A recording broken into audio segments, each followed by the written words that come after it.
long-lost tomb of Cleopatra when they found something that seemed too good to be real. Roughly 43 feet underground beneath a ruined Egyptian temple, there was a perfectly straight tunnel carved through solid sandstone. The tunnel is over 4,200 feet long and so precise that experts called it a geometric miracle.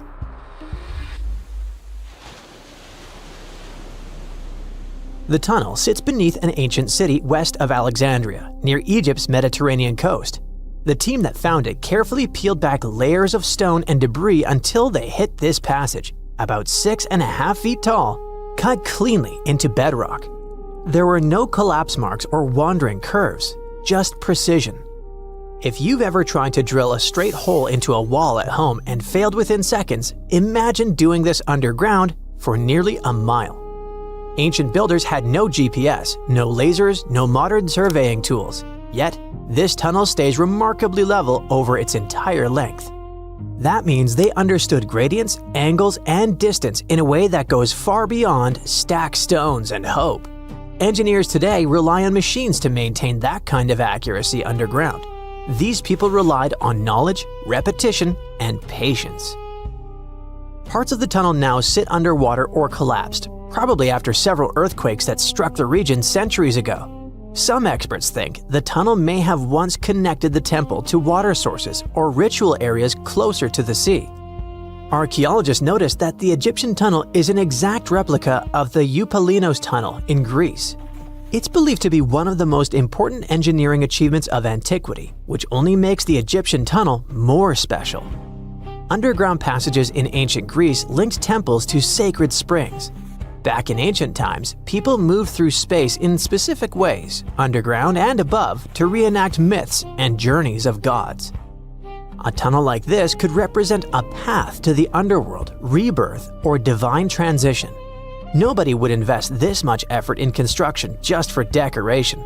Plus, in earlier digs at the site, archaeologists pulled up all kinds of artifacts, including coins with the names and faces of Cleopatra VII and Alexander the Great. They also found figurines, statues of deities, a mummy with a gold tongue, and even an entire cemetery packed with Greco-Roman style mummies. The perfect geometric tunnel isn't an isolated flex. Not far away, underwater archaeologists off the coast of Alexandria uncovered something that sounds like it belongs in a royal travel documentary. A 2,000-year-old pleasure boat that once glided along the Nile. And this wasn't just another fishing vessel or cargo barge. It likely stretched over 115 feet long and 23 feet wide, and had a decorated cabin, plus around 20 rowers, which turned the river into a moving palace. This isn't speculation pulled out of thin air. An ancient Greek geographer named Strabo wrote about these exact boats around the 1st century BCE. He described lavish vessels used by royalty during festivals and ceremonial outings in Alexandria. For years, historians treated that as a poetic exaggeration. Then, this wreck surfaced, and suddenly, Strabo sounded less like a storyteller and more like a witness. Even ancient art backs it up. The Palestrina mosaic from Italy shows richly decorated boats floating down the Nile. They match both the texts and the physical evidence almost perfectly. Inside the wreck, archaeologists found something small but incredibly human. Graffiti scratched into the wood in Greek. Just writing left behind by someone who stood on that deck 2,000 years ago. Researchers haven't fully decoded the text yet, but its existence alone matters. It tells us this wasn't just a floating symbol of power. People lived on it. It was sort of like a modern luxurious yacht, and the Nile was like a highway. All types of vessels with passengers were moving back and forth, visiting friends, carrying their goods for trade, doing business, and, of course, going on pleasure cruises. The location of the pleasure boat makes the story even better. The boat sat near the temple of Isis on Antirodos, an island that once hosted royal and religious buildings before earthquakes and rising seas erased it from the surface.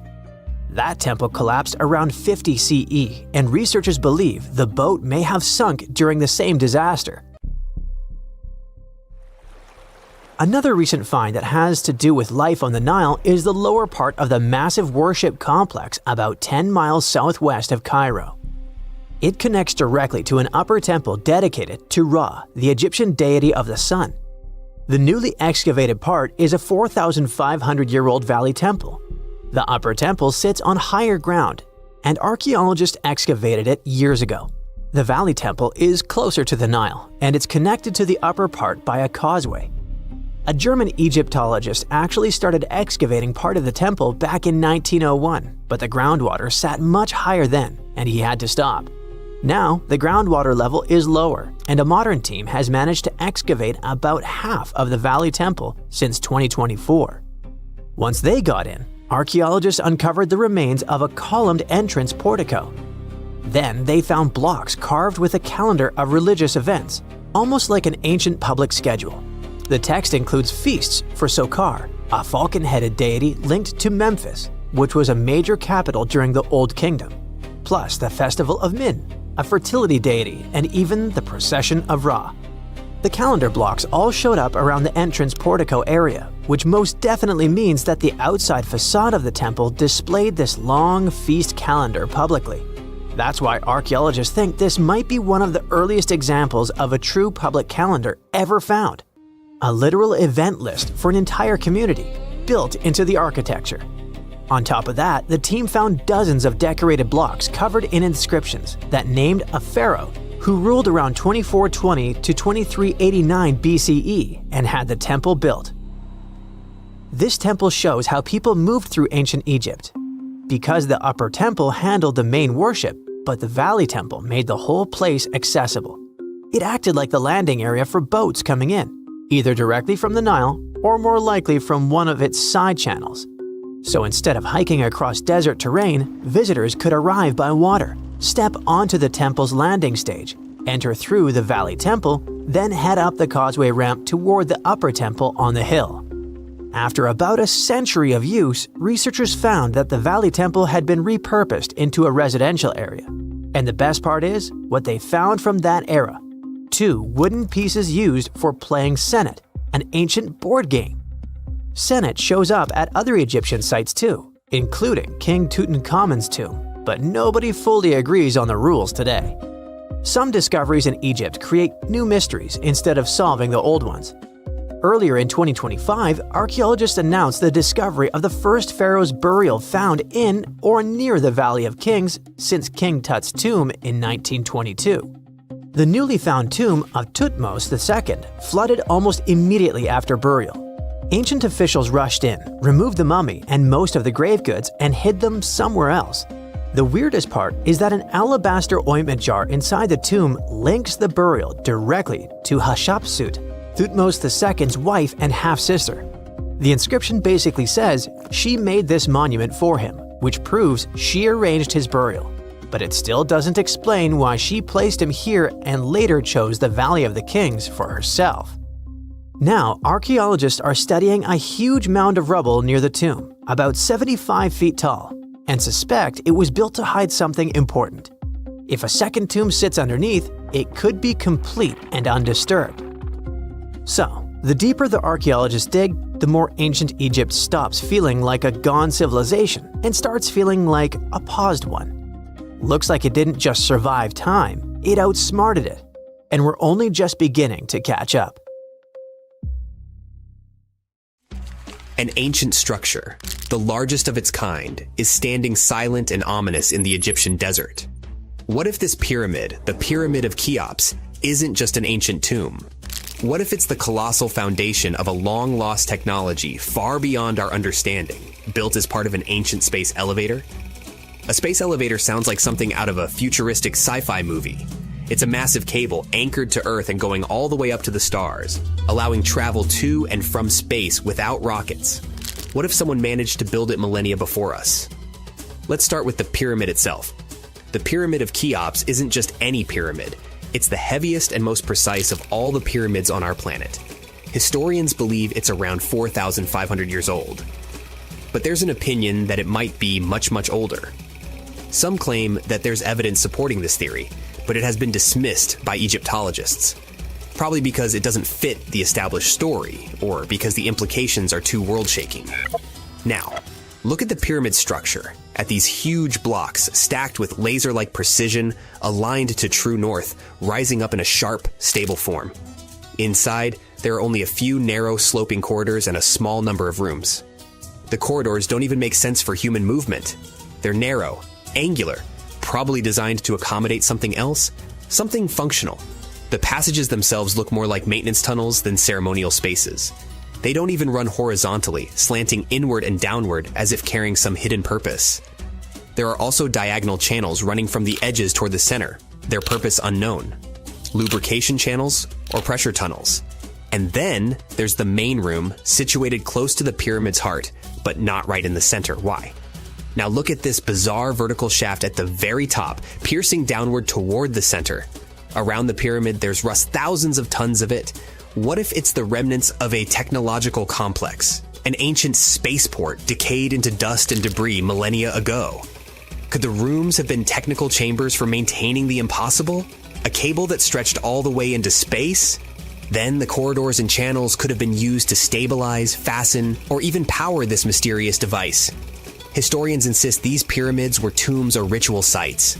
At the same time, when archaeologists can't explain an ancient structure, they often default to religious use. The truth may be far more practical and shocking. The pyramid could have served as the base of an immense, stabilizing structure designed to extend a cable toward space. An ancient civilization could have built it to efficiently transport massive loads into orbit. A space elevator would have been efficient and economical and could have supported an advanced society's need for regular, dependable access to the sky. The pyramid's mass is beyond belief, and it might not be an accident. To anchor something like a space elevator, a structure would need to resist the pull of a cable stretching thousands of miles into orbit. It would need to balance centrifugal force with monumental gravity, and this colossal stone pyramid could have been that counterweight. And the pyramid's inner rooms, corridors, and channels might have served specific technical purposes. Next to the Pyramid of Cheops, there's the slightly smaller Pyramid of Khafra. It has similar diagonal corridors, similar central rooms, and the same purposeful alignment. Could it have been a version 1 space elevator? A prototype of the technology used in Cheops? Like old runways left abandoned at an airport, Khafra could be the first draft of something far grander. You might ask, why would anyone need such a colossal structure in the ancient past? Well, because the further you advance, the more you seek efficiency. A space elevator is the ultimate economical solution for transporting huge amounts of cargo to and from orbit. It's the dream of modern engineers, and maybe it was the achievement of an ancient society. We barely know who lived on Earth 10,000 years ago, let alone what technology they might have wielded. What if there was once a civilization advanced enough to build such an elevator? They may not have been human altogether. Maybe they were visitors. Perhaps they were Earth-based. We might never find the answers to this mystery. Wow! Scientists have found a lost city beneath Egypt's pyramids. And it's incredibly large, bigger than the biggest target you can imagine. Underground chambers, passageways, and vertical structures. Scientists have no idea what purposes they served. But let's start from the very beginning. Italian and Scottish scientists studying the Pyramid of Khafra discovered something that looked like secret tunnels under 3 pyramids. This find might change what we know about ancient Egypt. The expedition, called the Khafra Project, was led by Corrado Malunga from Pisa, Italy, and Filippo Biondi from the University of Strathclyde, Scotland. Their mission was to focus on exploring Khafra's pyramid, the second largest on the Giza Plateau. Scientists uncovered a massive structure beneath the Pyramid of Khafra. Could it be an ancient Egyptian underground city? The experts analyzed the data they had and came to the conclusion that 8 large vertical structures could be hiding beneath, possibly wells or shafts. They extend a staggering 6,500 feet across.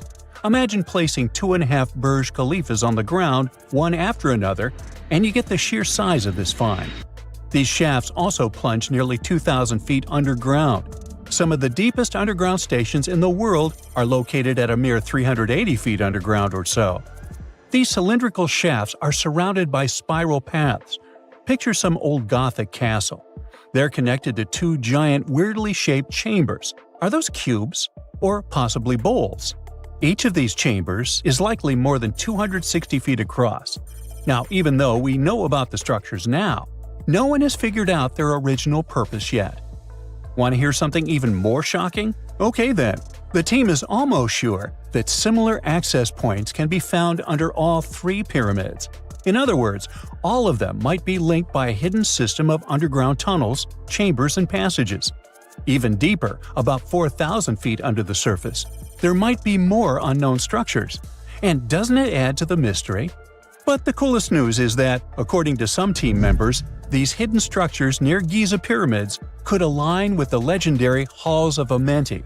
In ancient Egyptian mythology, it's a place where people are believed to arrive when they're close to the end of their days.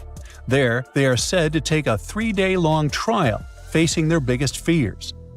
Now, how did scientists even discover these hidden spaces? To uncover them, researchers used 2 satellites positioned 420 miles above Earth. They sent radar signals to the Giza Plateau, and these signals generated detailed images, which were later compiled into a 3D model of the underground layout, including the newly detected shafts. Then, using synthetic aperture radar or SAR technology, which is a type of radar that can penetrate through stone, the team also spotted 5 small room-like structures hidden deep within the pyramid. One of these chambers contained a sarcophagus, which was once thought to be the tomb of Pharaoh Khafre. But now, scientists believe this was a mistake. The true burial site is likely to be elsewhere. In any case, these 5 hidden rooms were completely unknown before the scans. They seem to be arranged in the center of the pyramid and are linked to underground pathways leading somewhere below the structure. There's an opinion that these tunnels could lead to more hidden chambers and wells. Some of them might be around 4,500 years old. Wow! What if they help us solve ancient civilization mysteries? Preliminary data suggests that all this underground space can be much more than a few empty chambers. There might be many more hidden structures near the Giza pyramids. How come? Well, the thing is, the structure appears to include hollowed-out sections with spiral pathways leading even deeper underground. Refining the images hinting at this could reveal an extensive subterranean network. It might be a whole city hidden under the surface. Now, despite the excitement surrounding these findings, there are also a lot of people who don't believe in the existence of the underground city. They're skeptical about the archaeological discovery in Egypt due to the lack of peer-reviewed verification. That's why several archaeologists and radar experts have challenged the validity of the claims. They've explained that the technology used to make the discovery may not be advanced enough to produce such detailed underground imagery. According to them, the 5 smaller chambers found near the surface could be natural formations, since the area had had sacred significance long before the construction of the pyramids. Some experts have even dismissed the use of radar methods in this context altogether. They call these methods scientifically unproven and question their accuracy. The discovery has also reignited discussions about ancient Egyptian myths and the possibility of hidden texts lying somewhere beneath the Giza pyramids. The layout of the newly detected underground chambers shares similarities with mythological accounts of the Hall of Records, a rumored chamber that could preserve early Egyptian wisdom.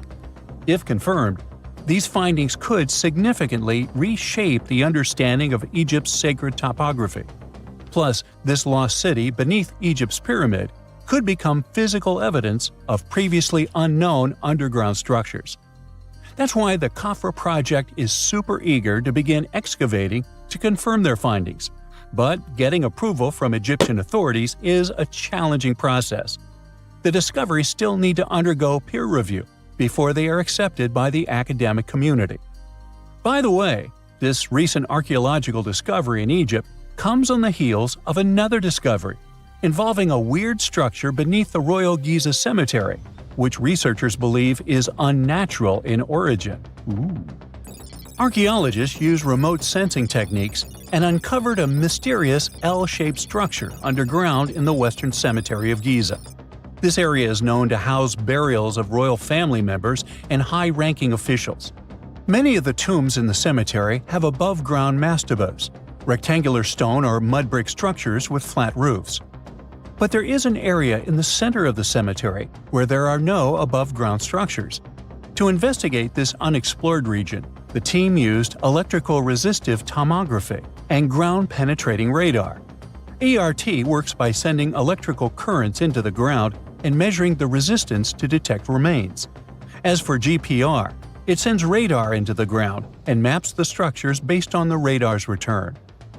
The team found an anomaly about 6.5 feet beneath the surface.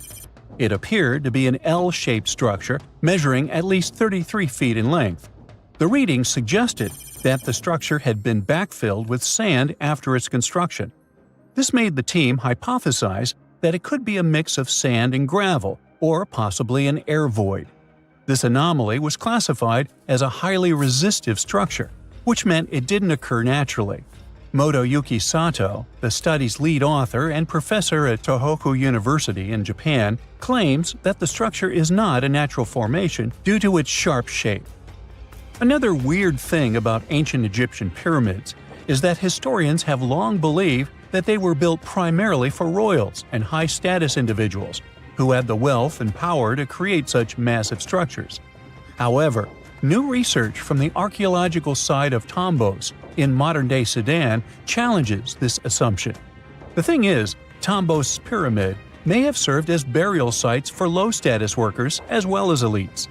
The hard-working members of ancient communities may have found their last resting place in some of the most visible monuments, including the pyramids. Located along the Nile River in the ancient region of Nubia, Tombos became part of Egypt after its conquest of the area around 1400 BCE. That's when Egypt established the site to strengthen its colonial control. Workers at Tombos built pyramids, but those were much more modest than the famous pyramids of Giza. The research team reanalyzed 110 human skeletons from Tombos, originally studied in 2012. In particular, they examined the entheses, the areas where tendons and ligaments attach to bones. Such an analysis can give us insights into the amount of physical labor a person performed. When someone does hard labor, their bones often develop distinct crests and ridges at these attachment points due to the stress on the tendons and ligaments. And while some skeletons showed little change in their entheses, suggesting they belonged to individuals from the upper classes, others showed more serious changes. It means they belonged to lower-class workers. This finding can totally challenge our earlier understanding of pyramid burials, especially the idea that only elites were buried in the pyramids, because the pyramids themselves were designed for the elite.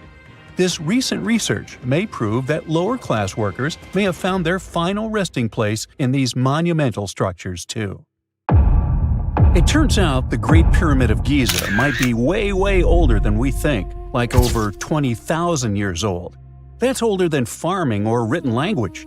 But then, who built such astonishing monuments? Were those even human?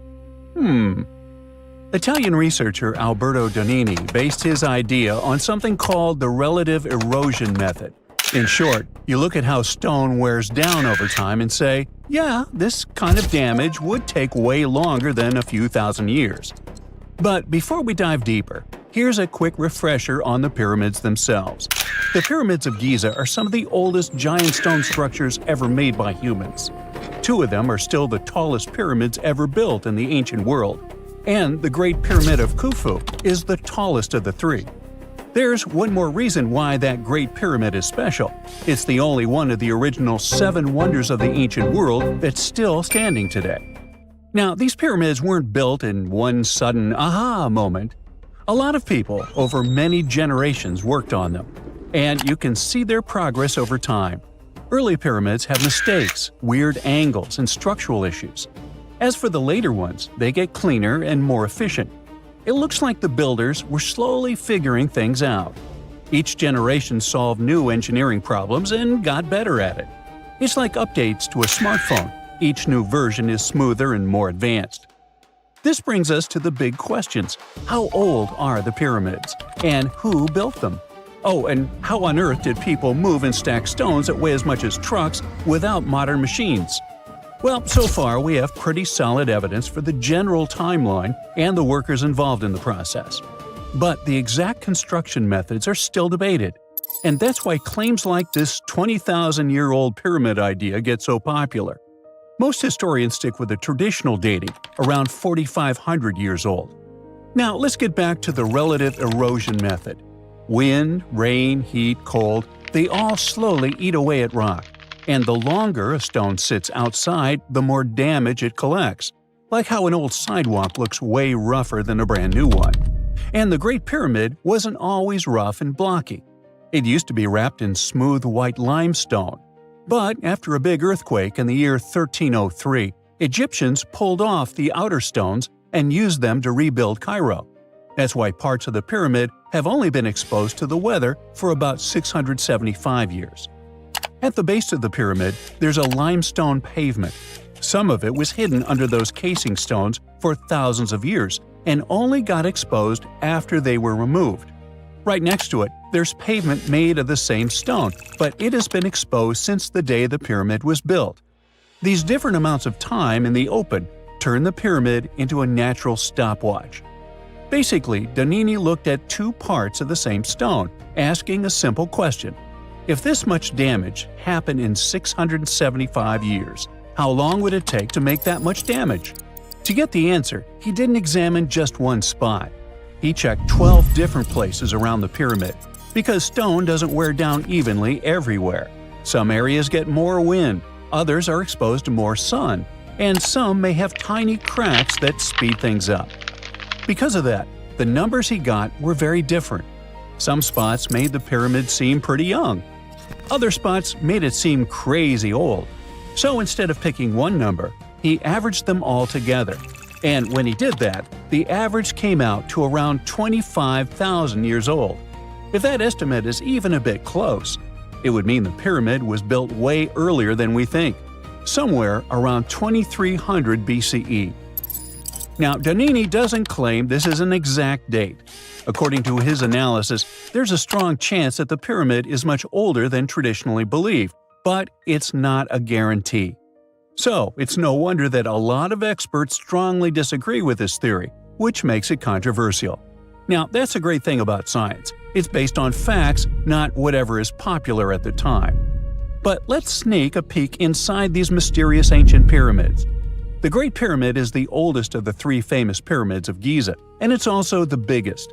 It was built as a tomb for Pharaoh Khufu, who ruled during Egypt's 4th dynasty. If you've ever heard the name Cheops, that's just the Greek version of Khufu's name. Basically, same guy, like Robert versus Bob. Right next to the Great Pyramid, there are two more large pyramids. Those weren't some random projects, they were built for Khufu's family. All three were constructed during Egypt's Old Kingdom, spread out over 3 generations of rulers. We really can't pin down the exact dates because we don't have enough evidence. Historians have to piece the whole story together with the help of ancient records, inscriptions, and radiocarbon dating, like assembling a timeline from half-burned notes and faded receipts. One big mystery is whether each pharaoh lived long enough to see their pyramid finished. These projects were massive and took years, even decades. It's very possible that some pyramids were completed by the next ruler after the original pharaoh passed away. The Great Pyramid itself was likely built around 100 years after an earlier one, which was a step pyramid.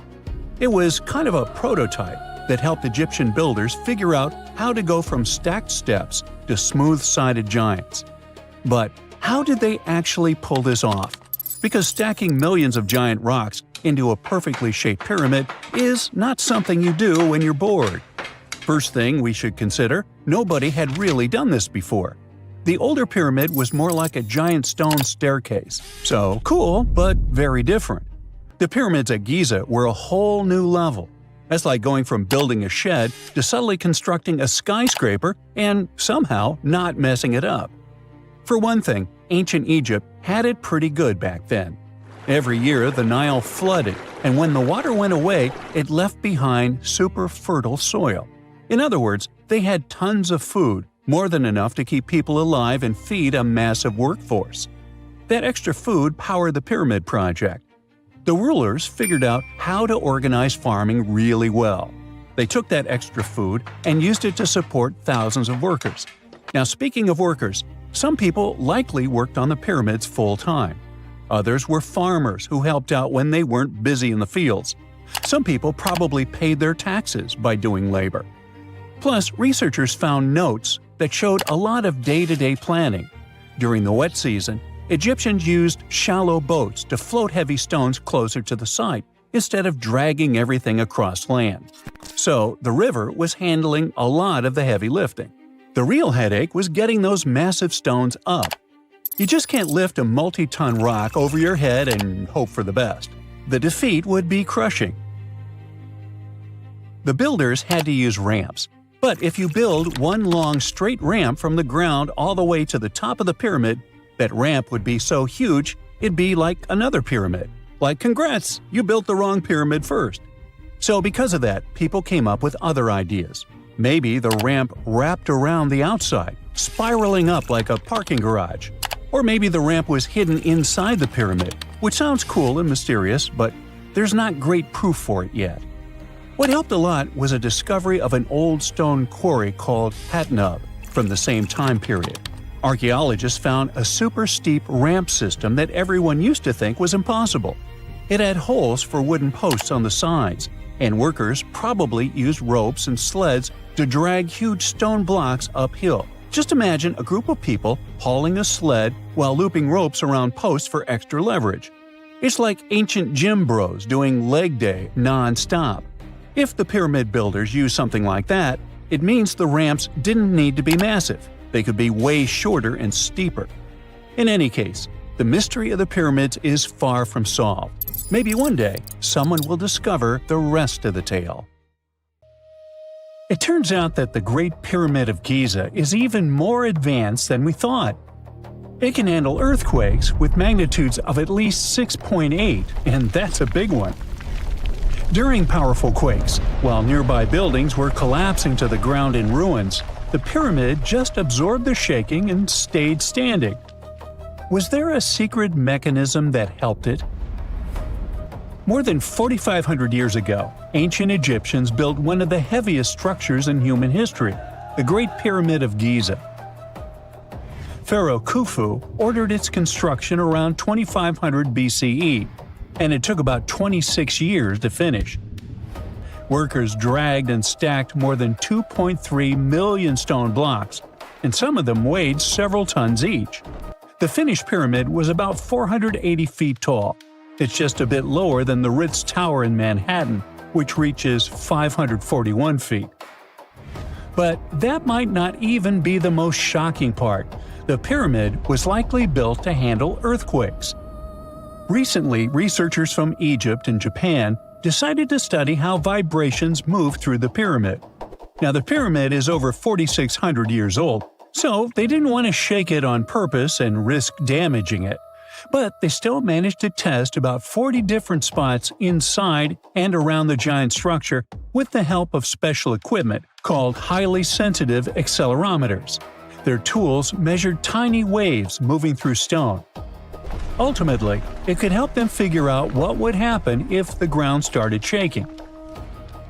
It turns out that instead of concentrating all the force of vibrations in one place, the pyramid spreads the energy through the structure. In simple words, it behaves like a giant shock absorber. The vibrations weaken while moving through the pyramid, instead of building up and cracking it apart. Egypt has been shaken by earthquakes many times over thousands of years. Some of them were strong enough to wreck entire parts of Cairo. And while some nearby buildings were badly damaged or completely destroyed, the Great Pyramid is still standing. Scientists say that the structure is incredibly balanced. The huge weight is distributed so evenly that the pyramid remains stable even when the ground moves underneath it. The shape helps too. A pyramid pushes weight downward and outward, and this makes it harder for its parts to collapse inward. For example, in 1992, a massive earthquake hit Egypt. It had a magnitude of 5.9, and its epicenter was about 20 miles southwest of Cairo. It damaged or destroyed more than 129,000 buildings. Old tombs near the Valley of the Kings had to be reinforced so they wouldn't collapse. But the Great Pyramid didn't really care, having lost just one stone. One big reason is the pyramid's design.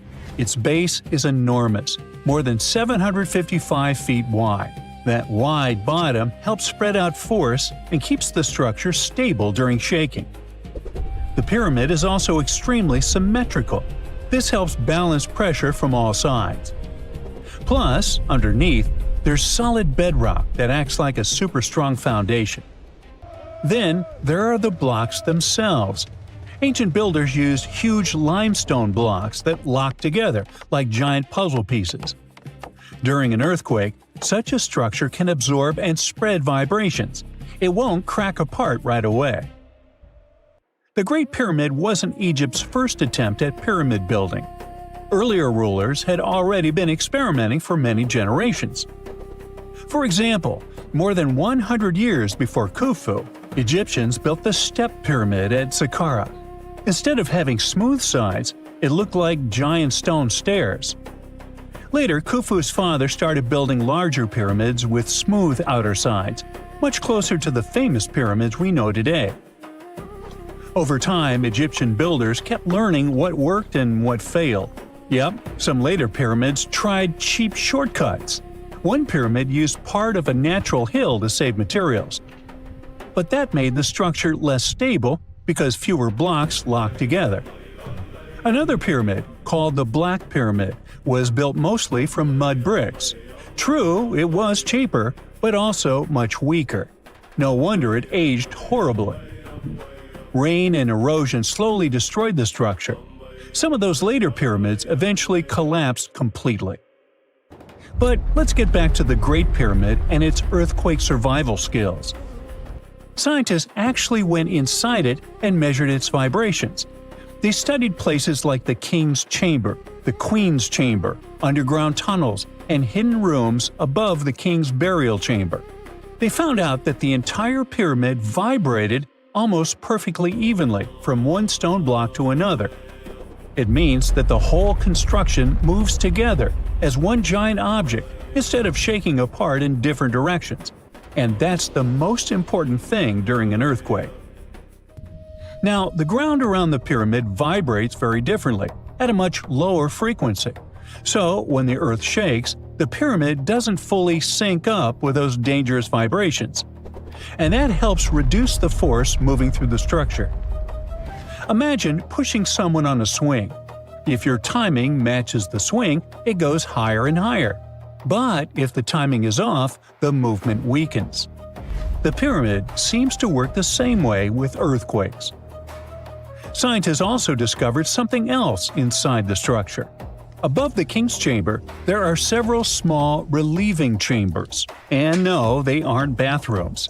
Before, many people thought that they only help support the weight of the ceiling. But now, researchers believe that those chambers may also help weaken earthquake vibrations before they reach the most important inner rooms. In other words, the pyramid must be redirecting and softening shock waves inside itself. Overall, the pyramids are much more amazing than we think. They aren't simply giant tombs built by slaves. Archaeologists found entire workers' villages near the pyramids. The builders had houses, food, medical care, and organized work teams. They were skilled laborers and got paid for their work. They needed those skills and a lot of strength. After all, some of the limestone and granite blocks weighed 80 tons. That's heavier than a fully loaded semi-truck. And they came from quarries miles away. So, how did the workers move them? Well, one theory claims that they used wooden sleds moving on wet sand. Or probably there were special lubricated paths. So far, we haven't figured this mystery out yet. The pyramids also look completely different back then. Today, they look kind of rough and dusty. But originally, they were covered in smooth white limestone. It was polished so brightly that the sunlight reflected off the pyramids like mirrors. Inside the Great Pyramid, the temperature stays close to 68 degrees Fahrenheit almost all the time, even when the desert outside gets scorching hot during the day and freezing at night. The massive stone walls work like giant insulation. The Great Pyramid also lines up almost perfectly with north, south, east, and west. That means the ancient Egyptians understood astronomy better than most people think. The pyramid might have even been an observatory, not just a tomb. Now, there's another mystery of the Great Pyramid: hidden chambers. Using thermal cameras and muon radiography, researchers have detected empty spaces inside the pyramid. But we can't reach them yet, so no one knows what's in there. Of course, there are theories: secret rooms, lost knowledge, hidden chambers, or something that could change how we see the pyramid completely. Because the strange part is, even though the pyramids are supposed to be tombs, no one has ever found a mummy inside the Great Pyramid. The whole complex is huge. Giza isn't just 3 pyramids. There are smaller satellite pyramids, temples, worker villages, and long walkways connecting everything. The whole area shows how much planning went into these structures and how important they were to the ancient Egyptians. And the math involved is cool too. The Great Pyramid's base covers about 13 acres, and if you take the perimeter of the pyramid and divide it by the height, you'll get roughly 3.1416. That's pi. The ancient Egyptians managed to do it without modern tools, and scientists still don't understand how. Then there's the alignment with the stars. Some researchers have proposed that the 3 main pyramids at Giza line up with the 3 stars in Orion's belt. If it's true, that might not be an accident. The ancient Egyptians believed that their pharaoh's souls would rise to the sky through that constellation.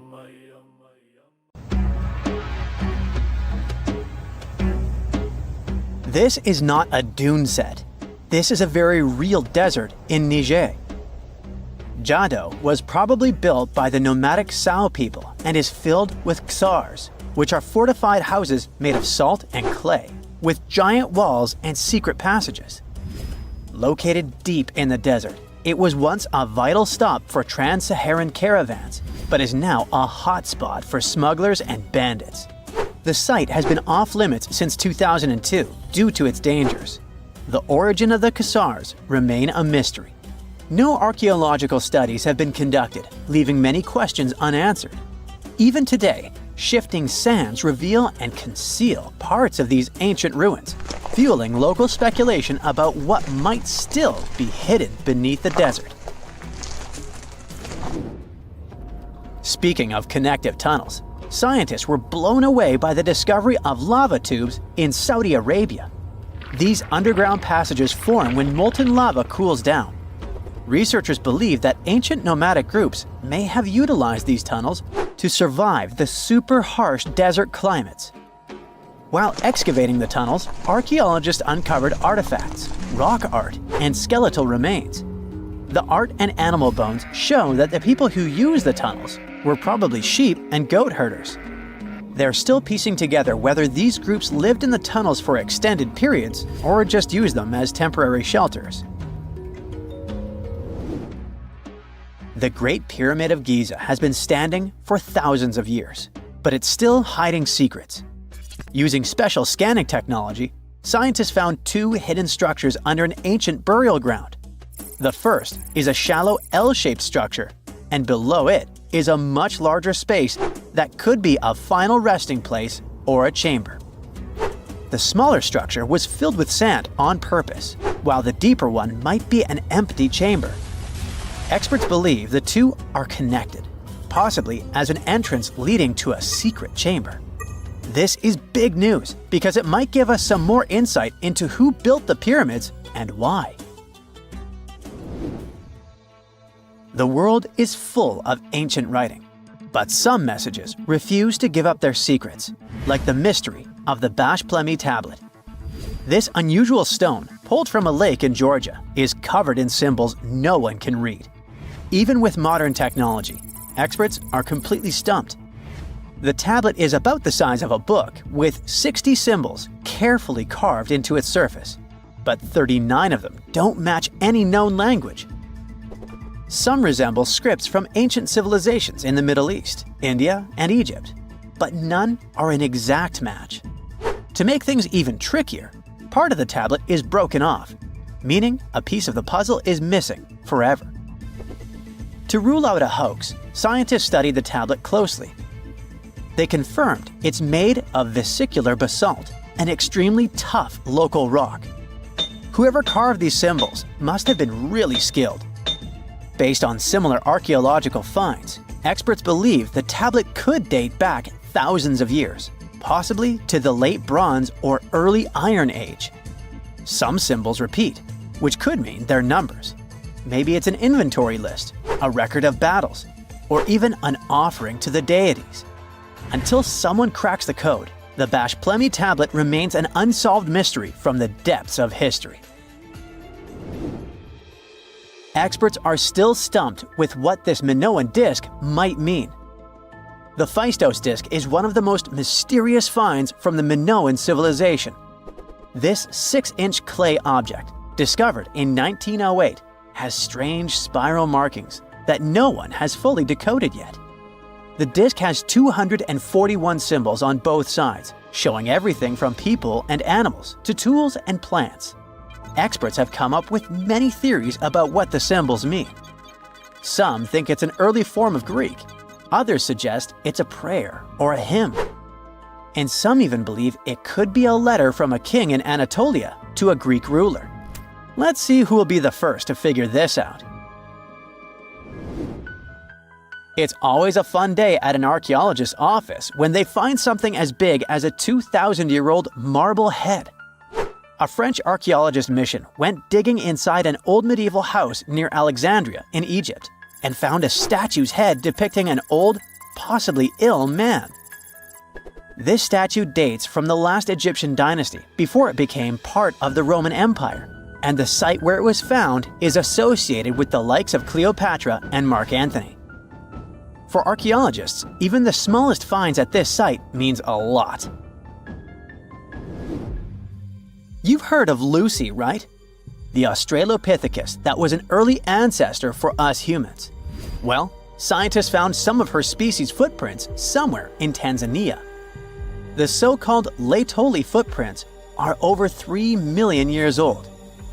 The trail stretched 88 feet and has about 70 footprints, left behind when a bunch of early humans walked across some wet volcanic ash. What's cool is that these early humans were already walking on 2 feet, like us, not all hunched over like apes. The close spacing of the prints shows they probably had short legs and a shorter stride than we do today. In an ancient Egyptian temple, archaeologists uncovered a shrine unlike any other, a place dedicated to falcons and 2 mysterious deities. One deity had a falcon's head, while the other wore a crown with a sun disk and cow horns. But the most baffling discovery was an inscription that read, "It is improper to boil a head in here." At the heart of the shrine, there are 15 headless falcons carefully arranged on a pedestal, likely as offerings to the falcon-headed deity. One theory suggests the birds were boiled first, perhaps to pluck their feathers, before being placed in the shrine, following the strange rule carved into stone. Archaeologists also found a 13-inch iron harpoon nearby. Its true purpose remains unknown, although the shrine also held remains of fish, mammals, and bird eggs, suggesting that the rituals may have included feasting. And speaking of ancient Egypt, meet Hathor. Scientists named her after the ancient Egyptian deity of motherhood, music, and singing. This wooden statue, housed at the Metropolitan Museum of Art, was thought to be just a beautiful artifact, until a surprising secret was uncovered. Using an X-ray machine, experts found a mechanical operating system inside it, with pulleys and axles connecting her shoulder to her left leg. When activated, the system made her hand raise and lower, an engineering marvel from over 3,000 years ago. The statue was created during Egypt's Middle Kingdom, around 1800 BCE, and is often compared to 19th century automata due to its advanced design. It's believed the statue was used in religious ceremonies, symbolizing Hathor's role in dance and music. An unexpected discovery happened in northern Kuwait, where a Kuwaiti-Polish team uncovered a mysterious 7,500-year-old statue. The statue features an elongated skull, no mouth, narrow eyes, and a flattened nose. This feature is thought to be an Ophidian figurine, named after the Greek word for snake, and it was likely made by the Ubaid culture, a civilization known for their pottery skills. While no one knows exactly what role this weird statue played, it might have been linked to rituals or symbolic practices. Some scientists think these figurines, found in homes or final resting places, were tied to important cultural beliefs. We couldn't mention unresolved mysteries of this world without speaking about these elongated skulls. In the deserts of Peru, researchers uncovered 5 ancient skeletons, 2 with unnaturally elongated skulls. While head shaping was common in many cultures, these skulls defy explanation. Local legends tell tales of the so-called gentiles, a mysterious race banished underground by the powerful deities. Some say this is what the skulls represent. Others think this is some type of genetic anomaly, which was confirmed after finding an infant skull, too large to be artificially shaped. Thousands of years ago, way before cranes, engines, or electricity, the ancient Egyptians pulled off one of the greatest architectural feats ever, the pyramids. The massive stone blocks, some weighing as much as a Range Rover, sitting at a height of over 200 feet, seemed so unreal that many even believed ETs helped build them. But new research shows the secret was actually right here on Earth. The Egyptians probably used a giant ancient water elevator to move those heavy stones for their very first pyramid, the Step Pyramid of Djoser, around 4,700 years ago. Now, the first question that comes to mind is, where did they find such huge amounts of water to run this construction in the middle of the desert? Some studies say that the Sahara Desert had more regular rainfall thousands of years ago than it does today. So, the landscape resembled a savanna, not a desert. So it was possible there was enough natural water to support the hydraulic lift. Researchers found deep vertical shafts inside the first stone pyramid. They used a computer model that had info about the pyramid's remaining inside parts and the underground tunnels at the site. The team also used high-resolution satellite pictures of the area to include the amount of rainfall from the past in their research. It looks like the Egyptians would place a heavy stone block on top of a floating wooden platform, kind of like a raft, then slowly fill the shaft with water, and the rising water would lift the platform and the stone upwards, sort of like an ancient elevator in action. This cool process is called hydraulic lifting, and it's very similar to how some modern machinery works. But when the Egyptians used it, I mean, if they ever did, they would have had to do it with the most basic tools and a really advanced understanding of how water behaves. They would have to carefully control the amount of water added to each shaft to raise the stone blocks gradually and stop at the desired level to move the stones into place. The scientists now want to find out if it was the first major system of this kind, or if someone had used it before the Egyptians. Now, not all archaeologists fully agree with this idea. Some point out there's no direct evidence like writings or diagrams from that time that would prove the Egyptians actually used a hydraulic lift system, whether or not they actually used this exact method. One thing is clear. The people who built the Step Pyramid were geniuses in their own right. They figured out how to move massive stones all the way to the top of the pyramid with incredible precision, and used techniques that still impress scientists today. West of the pyramid, archaeologists found some evidence of a human-made lake or reservoir. They believe the Egyptians may have created this temporary lake and used channels, or canals, to move the water toward the pyramid. The pyramid itself may have been surrounded by a moat that helped direct water into these vertical shafts. There's even an enormous stone structure nearby, which could have acted like a dam. It stored and filtered water in the amounts they needed. In fact, scientists have discovered that 31 pyramids are likely to have been built along a long-lost ancient branch of the River Nile. It is now hidden under desert and farmland. For many years, archaeologists have thought that ancient Egyptians must have used a nearby waterway to transport materials, equipment, people, and whatever else they needed to build the pyramids on the river. But up until recently, they weren't certain of the location, shape, size, or proximity of this waterway to the site of the pyramids. They used radar, satellite imagery, historical maps, geophysical surveys, and sediment coring to map the river branch. The scientists believe that a huge drought and sandstorms buried it thousands of years ago. They managed to go below the surface of the sand and get images of some hidden features, thanks to radar technology. The team found hidden rivers and ancient structures running at the foothills of where most of the ancient Egyptian pyramids lie. The discovery of this extinct river branch could explain why there are so many pyramids between Gaza and Lisht, in what is now an inhospitable area of the Saharan desert. And if it wasn't cool enough, the area seems to have had a kind of water filtration system. Looks like they built it using a series of stone compartments that look surprisingly similar to modern water treatment plants. So, the Egyptians probably weren't just filling up the shafts with any water. They may have been managing and purifying it. They wanted to make sure it was clean and flowing in the right amounts, not to damage the pyramid or flood the area. Alright, water transportation is a complex issue. But even the most basic things, like how many sides the Great Pyramid of Giza has, can still surprise us. It's not 4, as you might logically conclude. It's not even 5 or 3, but 8. In 1926, a British pilot flew over the pyramid and took photos from above, and only then officially confirmed it. From that high-up view, he noticed that each of the pyramid's 4 faces is slightly indented down the middle, from top to bottom. These shallow inward dips make each face split into 2 halves, turning the pyramid into something more like an octagon. That indentation is so subtle you'd never see it standing next to the pyramid, but from the air, it becomes obvious.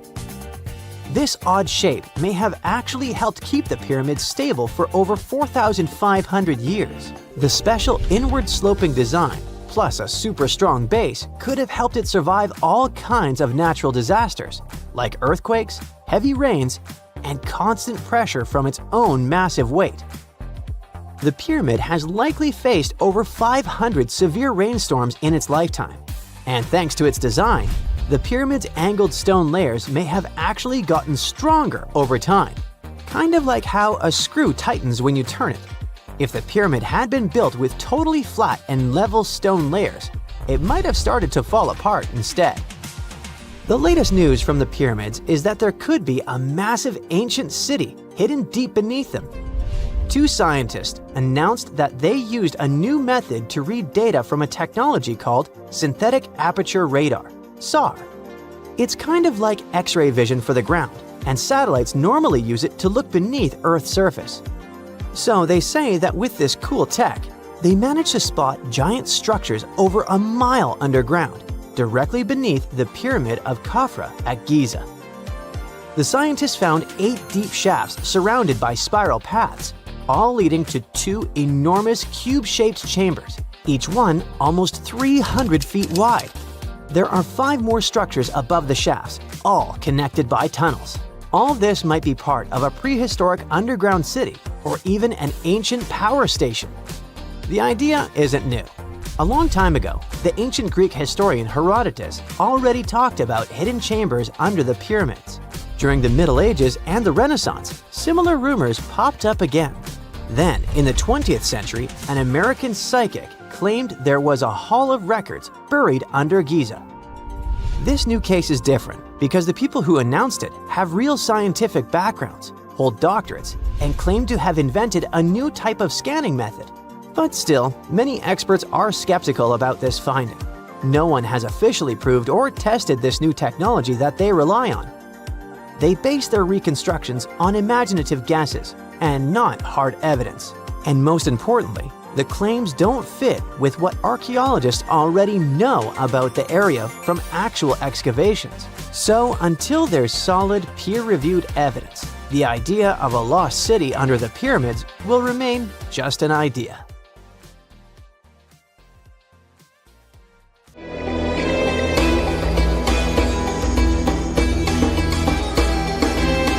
The Great Pyramid was created as the final resting place of ancient Egyptian monarch Khufu. According to legend, French leader Napoleon entered the Great Pyramid and came back out looking shaken and super pale. He never revealed what he saw inside, but whatever it was is said to have affected him for the rest of his life. When Napoleon entered the pyramid, he would have walked through a super tight and ascending passageway.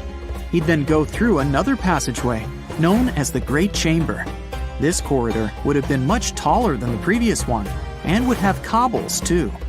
He then reached the King's Chamber, the centerpiece of the Great Pyramid, which was lined with huge blocks of granite.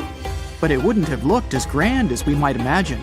There are no hieroglyphics decorating its walls, as Egyptians only began decorating the burial chambers of pyramids much later on. The pharaoh's tombs deep inside the pyramid would have also been filled with treasures, from chunks of gold to the world's most expensive jewelry. But this would have all been looted a long time ago. The only thing that probably would have been left in there would have been a huge sarcophagus, which would have once contained the king's mummy. He'd also have to walk past the queen's chamber. This room most likely didn't hold any queens though, as pyramids were usually only built for one person. There are mysterious tunnels leading from here. To this day, no one is really sure what they're there for. And that's not the only mysterious and creepy thing Napoleon may have encountered, as stories of pharaohs leaving ancient curses on pyramids go way back. Many pyramids had warnings written on the outside, telling of horrifying things that would happen to those who entered and disturbed the peace. We might not know what exactly Napoleon found in the Great Pyramid that scared him so much, but we know for sure what was found in Tutankhamun's tomb. Tutankhamun was an ancient Egyptian pharaoh who was only 8 or 9 years old when he took to the throne. He became a cultural phenomenon when his tomb was discovered almost completely intact in 1922. His pyramid sits in the Valley of Kings in Thebes, modern Luxor, which is in Egypt. Unlike the Great Pyramid, Tutankhamun's tomb was covered in beautiful wall decorations. The walls told the story of how he would travel to the afterlife through the underworld. Egyptians believed all people would have to take this journey, so they would fill their tombs with objects and paintings to help them get there. There'd also be spells painted on the walls. They believed this would help people pass over to the next realm. The journey would be pretty long, and for that reason, the ancient Egyptians would also fill the pyramids with food. Tutankhamun's pyramid was filled with 8 fruit baskets. They even found something called gingerbread fruit in there. The rooms were jam-packed with furniture, statues, clothes, and staffs, amongst a whole bunch of other things. You'd likely find a lot of clothes and expensive jewelry in the pyramids as well. The ancient Egyptians wanted their ancestors to travel in style to the afterlife. They put Tutankhamun in his final resting place with over 50 pieces of clothing, all of the highest quality. There were tunics, scarves, gloves, and headdresses, and a ton of jewelry. Bracelets, pendants, necklaces, rings, and scarabs for protection were all found inside. Each of them was made of gold or precious stones. There were also fans made of ostrich feathers to keep the old pharaoh cool in the hot Egyptian sun. But the temperature inside the pyramids never actually went above 68 degrees Fahrenheit. The ancient Egyptians developed a super cool air conditioning system that we don't fully understand even today. Tutankhamun's pyramid also contained 130 walking sticks made from ebony, ivory, silver, and gold to help him on his journey. There were 3 chariots hidden away in case he got tired of all the walking. They also put 11 boat paddles inside, but there was no sign of any boat. The pyramids would be littered with the pharaoh's favorite scents and perfumes. During the excavation of Tutankhamun's pyramid, it quickly became clear that it had been robbed during ancient times. There was damage to doors and traces of oils left in empty jars. It looks like someone raided the pyramid for gold and the scents, perfumes, and oils that had been left for King Tut. There was still a bit of perfume, which was made from coconut oil and frankincense, left in one bottle. It seems like Pharaoh Tutankhamun loved board games. There was an ivory traveling set of Senet in his pyramid. Although we don't know for sure exactly how to play it, we have figured out it was sort of an ancient Egyptian version of backgammon. It looks like it was a two-player game where the goal was to knock your opponent off the board. Not really sure who Tutankhamun's mummy was supposed to play with, though. The ancient Egyptians had some rituals that may seem pretty strange to us. For example, they used to shave their eyebrows off if they ever lost a cat. So it's not too surprising they put some really weird things inside pyramids. Archaeologists discovered a collection of mummified cats and scarab beetles in pyramids that date back more than 4,000 years. They were found in the pyramids of Saqqara, which is south of Cairo. They also found a bunch of makeup kits and mirrors inside. Makeup was worn proudly by both men and women in ancient Egyptian times. Eyeliner was the most popular cosmetic. The Rosetta Stone was one of the best discoveries ever made in pyramids. It was found by our man Napoleon Bonaparte and his team. It's a black granite rock that dates back to 196 BCE. It's transcribed in Greek, Demotic, and hieroglyphic. When it was translated in 1822, we got the key to understanding ancient Egyptian hieroglyphics for the very first time. The discovery of Queen Hatshepsut's mummy in 1903 changed our understanding of the Egyptians forever. After she had passed away, her successor, Thutmose III, removed most of the evidence of her reign, so we basically knew nothing about Egypt's first great female leader. She's now gone on to become one of the few and most famous female pharaohs of Egypt. Pharaoh Khufu even had a fully fledged boat in his pyramid. Archaeologists uncovered more than 1,200 pieces of a giant boat near the Great Pyramid at Giza. They reassembled the boat, and it's a whopping 144 feet long. It's most likely a solar boat, which was designed to carry the resurrected king with the deity Ra. Fun fact, the Pyramid of Giza is the last remaining of the 7 wonders of the ancient world. The other 6 are the Hanging Gardens, the Colossus, the Temple of Artemis, the Mausoleum, the Lighthouse, and the Statue of Zeus. This pyramid was also the world's tallest man-made structure for 3,800 years, and it's the biggest pyramid in Egypt. It took a staggering 2.3 million blocks of limestone, and some weighed as much as 80 tons. It took an incredible 100,000 laborers and a whopping 23 years to build. Its original height was a mega 480 feet. In 2017, archaeologists discovered something weird about Egypt's Great Pyramid. There's a hidden void that's at least 100 feet long, and no one really knows why it's there or what's actually inside it. The weird void is the first inner structure discovered within the 4,500-year-old pyramid since the 1800s. Scientists used cosmic rays to detect the massive hole, but are still no closer today to finding out what's inside. The ancient Egyptians took a lot of care building the pyramids, and everything was strategically placed and structurally sound, so it's super unlikely that this hole is due to blocks falling over time. Loads of pyramids also contain small model figurines called ushabti. These represented attendants. They believed they would come to life to serve the pharaohs in the afterlife. But it's amazing that all this stuff actually fit inside. There isn't actually a huge amount of space inside the structures. It's mostly just rock. Consider the Great Pyramids, one of the original 7 wonders of the world and the only one that still exists today. Did you know that the pyramids of Giza weren't the only pyramids out there? And they weren't even the first ones. First, there were the pretty good pyramids, but they didn't catch on. Nah, I made that up. Back to the story. In ancient Egypt, it was believed that kings were chosen by gods to serve on earth as their mediators. In the afterlife, they were expected to become gods themselves. The pyramid complex was built to make sure that the king had everything they might need in the afterlife. The complex included the pyramid, a palace, and temples. The tomb in the pyramid, where the king was buried, was filled with many things they might need, like furniture, food, and gold vessels. Actually, the first pyramid had been built 80 years before the first pyramid of Giza appeared. Overall, there were around 100 of them. Some weren't finished though, since the construction took a while and not every pharaoh lived long enough to see the end of the construction. And now let's talk about the construction itself. The biggest of the pyramids of Giza is as tall as a 40-story building. So how on earth did they manage to build a structure that massive 5,000 years ago, long before machines and other equipment appeared? Well, let's figure it out.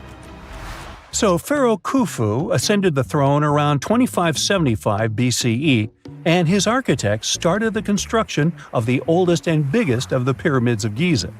He figured that over 2 million limestone blocks had to be used to build the pyramid, each weighing around 2.5 tons, around the weight of a rhino. The architect wanted to finish the construction in 20 years. To make it possible, a stone had to be carried and pushed into place every 4 minutes, 24 hours a day, 7 days a week, and 365 days a year, except leap year. So obviously, a lot of workers were needed to make it happen. Many believe that it was enslaved people who worked at the pyramid's construction site, but that's not true. Workers came from all over Egypt to contribute to the project. All in all, around 25,000 of them. The Egyptians were doing all kinds of work, starting with manual labor and crafting tools to administrative work. They all worked around 10 hours a day. They were housed and well fed, and they were overall living a more comfortable life than an average Egyptian could afford at that time. Supposedly, the builders lived in a nearby temporary city and were a highly organized community with a strong leader. The pyramids seemed to be designed to align with the points on a compass, and their sides symbolized the rays of the sun. But back at that time, there were no compasses. Ancient Egyptians figured out the directions themselves and with amazing precision. To align the pyramids, they used 2 constellations. The construction site was arranged on the west bank of the Nile River. This also had a symbolic meaning. Just like the sun sets in the west, life sets in the west as well. The second pyramid of Giza was for Khufu's son, Pharaoh Khafre. It's a bit smaller, but this one has the famous noseless statue of the Sphinx. Of course, originally it had a nose. I would tell you what happened to it, but it's still a mystery, and no one knows for sure.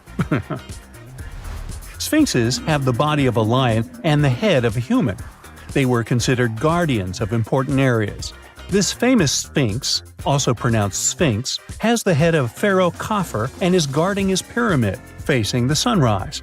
The Sphinx is one of the biggest and oldest statues in the world. Originally, it not only had a nose, but was also painted. Scientists have discovered traces of the red color of its face. So, most likely, the Sphinx was painted red.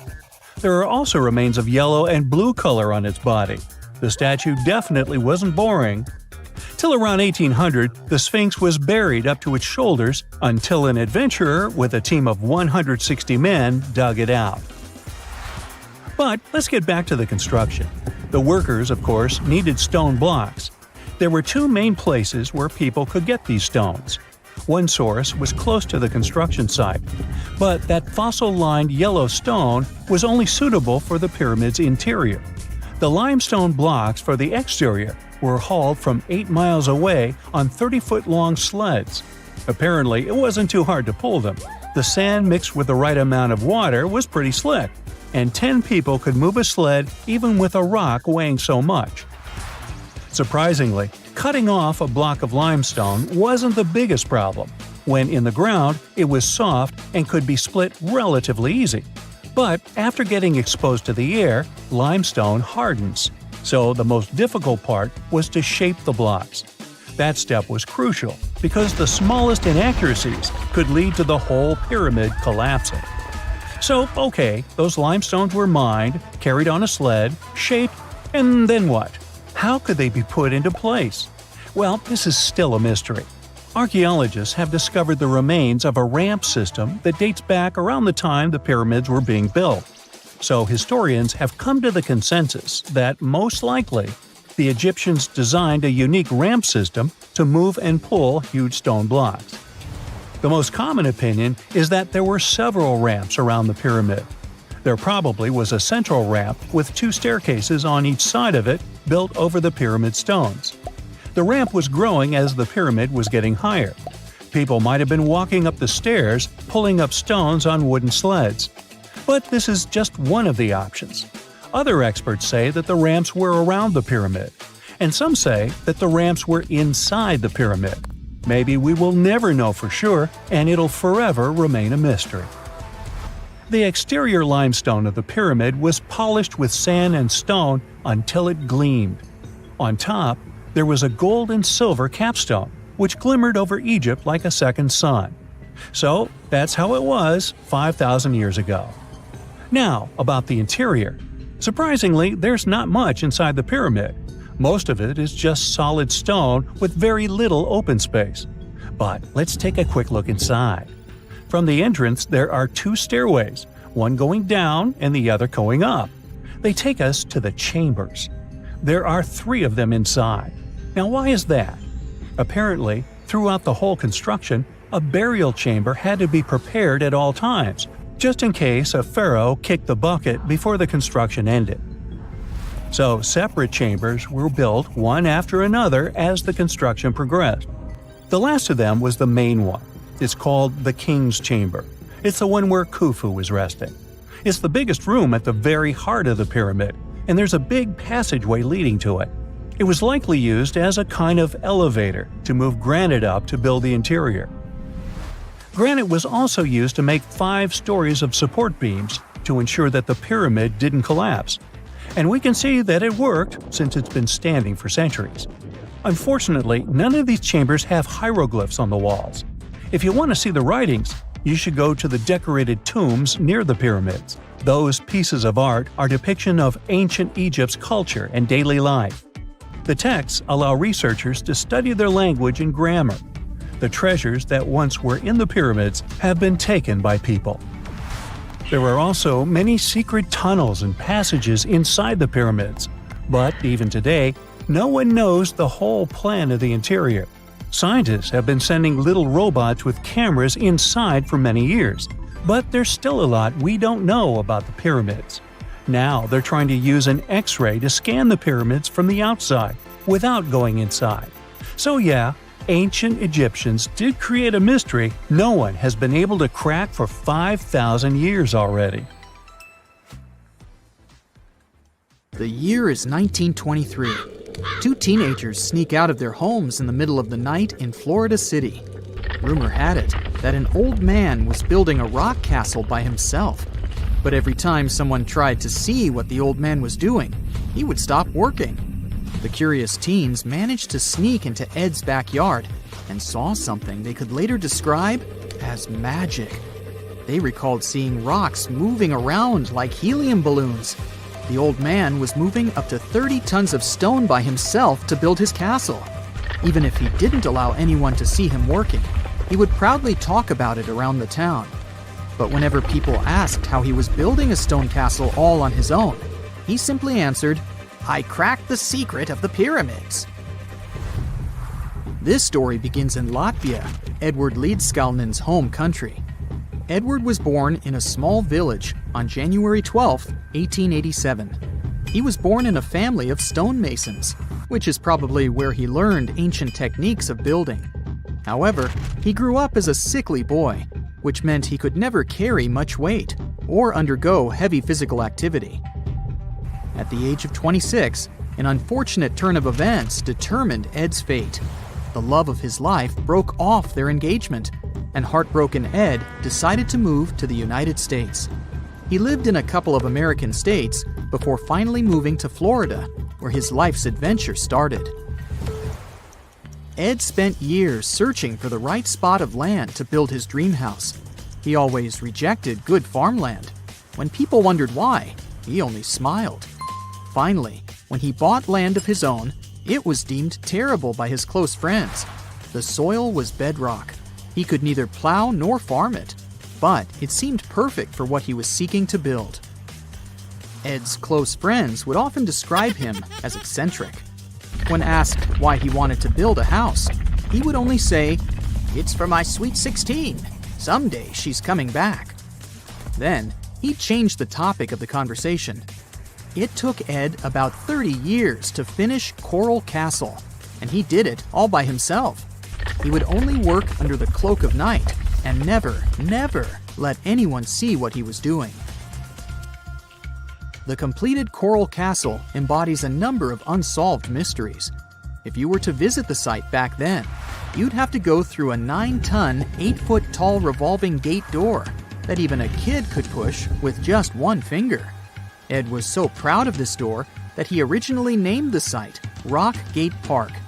It was renamed Coral Castle only much later, after Ed's passing. Once inside, visitors would access the incredible wonders of Ed's constructions: towers, mystic symbols, furniture, and swing sets, all made entirely of monolithic blocks of stone. The stones are set on top of each other, using only their weight to keep them together. And believe it or not, the entire park gathers around 1,100 tons of stone. Today, if you visit Ed's living quarters, you'll even see the simple instruments he used to construct all of this: chisels, hammers, ropes, and pulleys. The type of work he did is difficult even with modern-day equipment, let alone without it. Coral Castle's main mystery lies in how Ed managed to do it. The only photograph of Ed Leedskalnin at work shows a simple leverage structure of a chain hoist attached to a wooden tripod. The tripod was made of old telephone poles with a small wooden box on top. What was in the box is, of course, a mystery. Unfortunately, he took his secrets with him, not sharing the truth of his work with anyone else. Yet, not all is lost, as there are many theories and speculation surrounding what could have happened there. One theory says that there is a harmonic grid inside the Earth's surface, something that would create anti-gravity spots around the globe.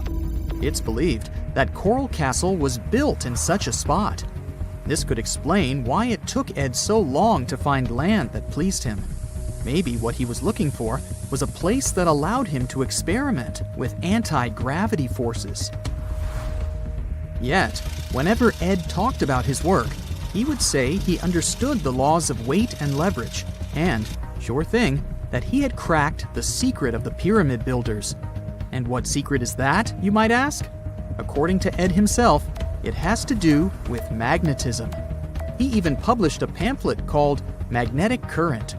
There, he explains that every object has magnetic particles inside of them. A person just needs to understand where they are located inside such objects. This way, objects can be lifted and moved around without much effort, just like moving something heavy underwater. Researchers say that if we assume Ed Leedskalnin and the pyramid builders used the same technique, then it would only have taken 4,700 workers to build the Great Pyramid of Giza, instead of the 20,000 to 100,000 that is currently estimated. But this story just keeps on getting more and more mysterious. In the late 1920s, Ed was finishing the construction of Coral Castle in Florida City. Rumors about his work had spread around town.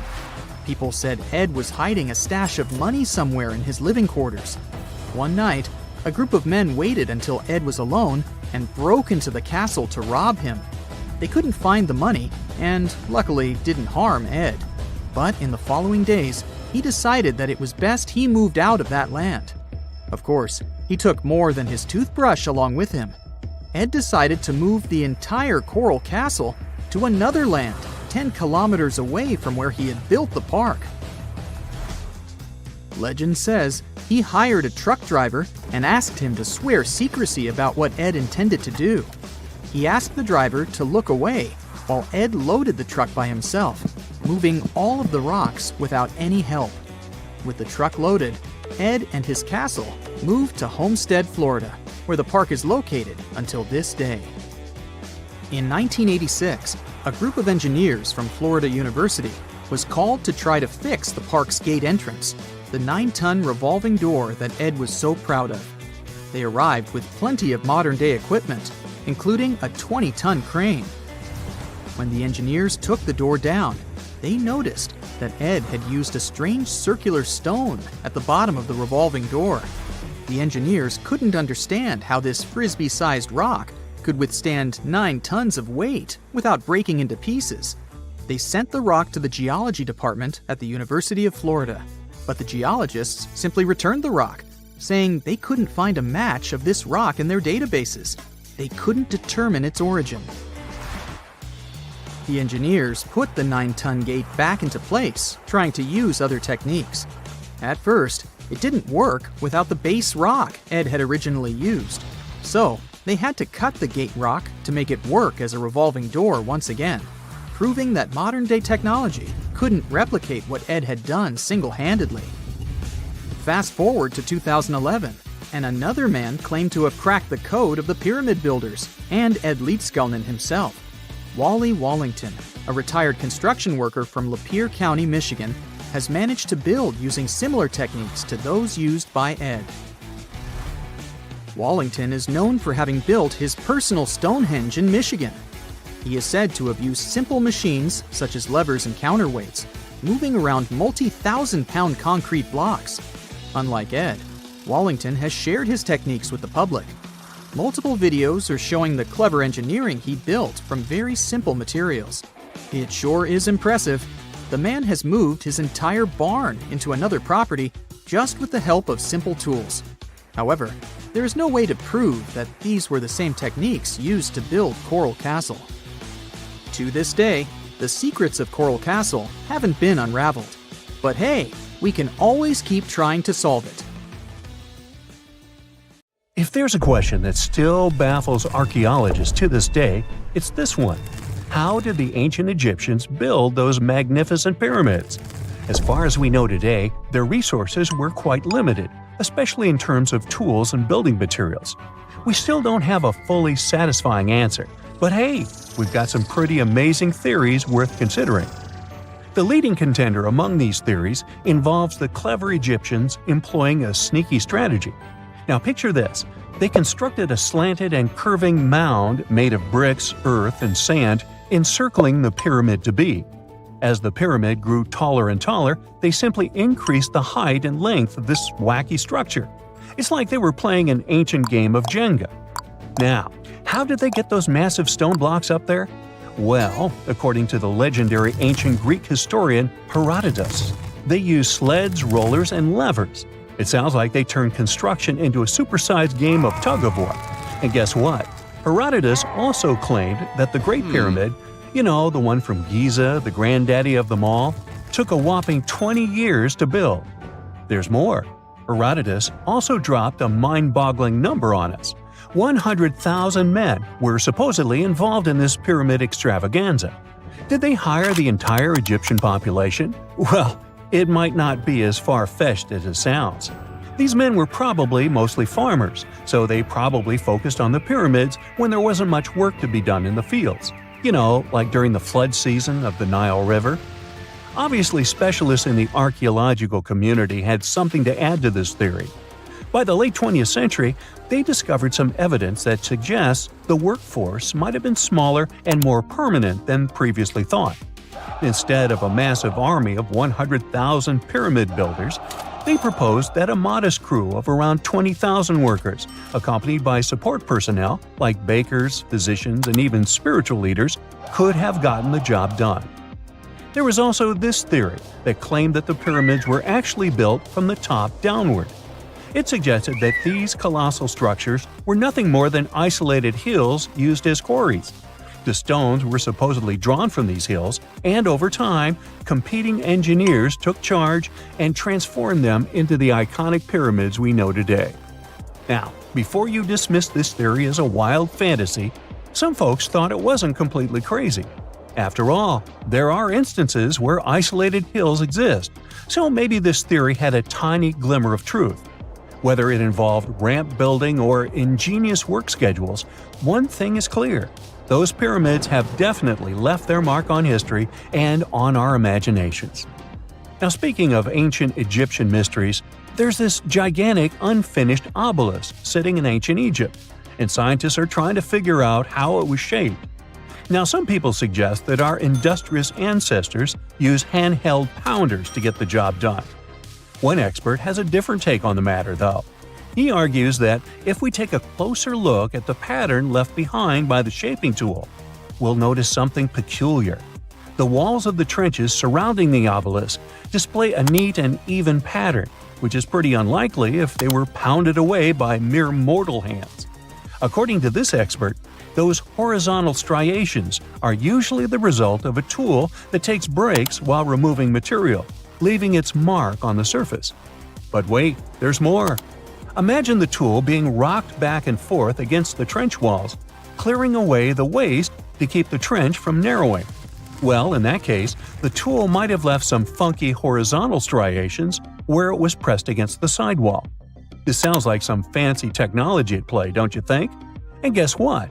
The dynastic Egyptians probably didn't have access to that kind of know-how. Another famous Egyptologist from way back also uncovered a bunch of core drills during his adventures.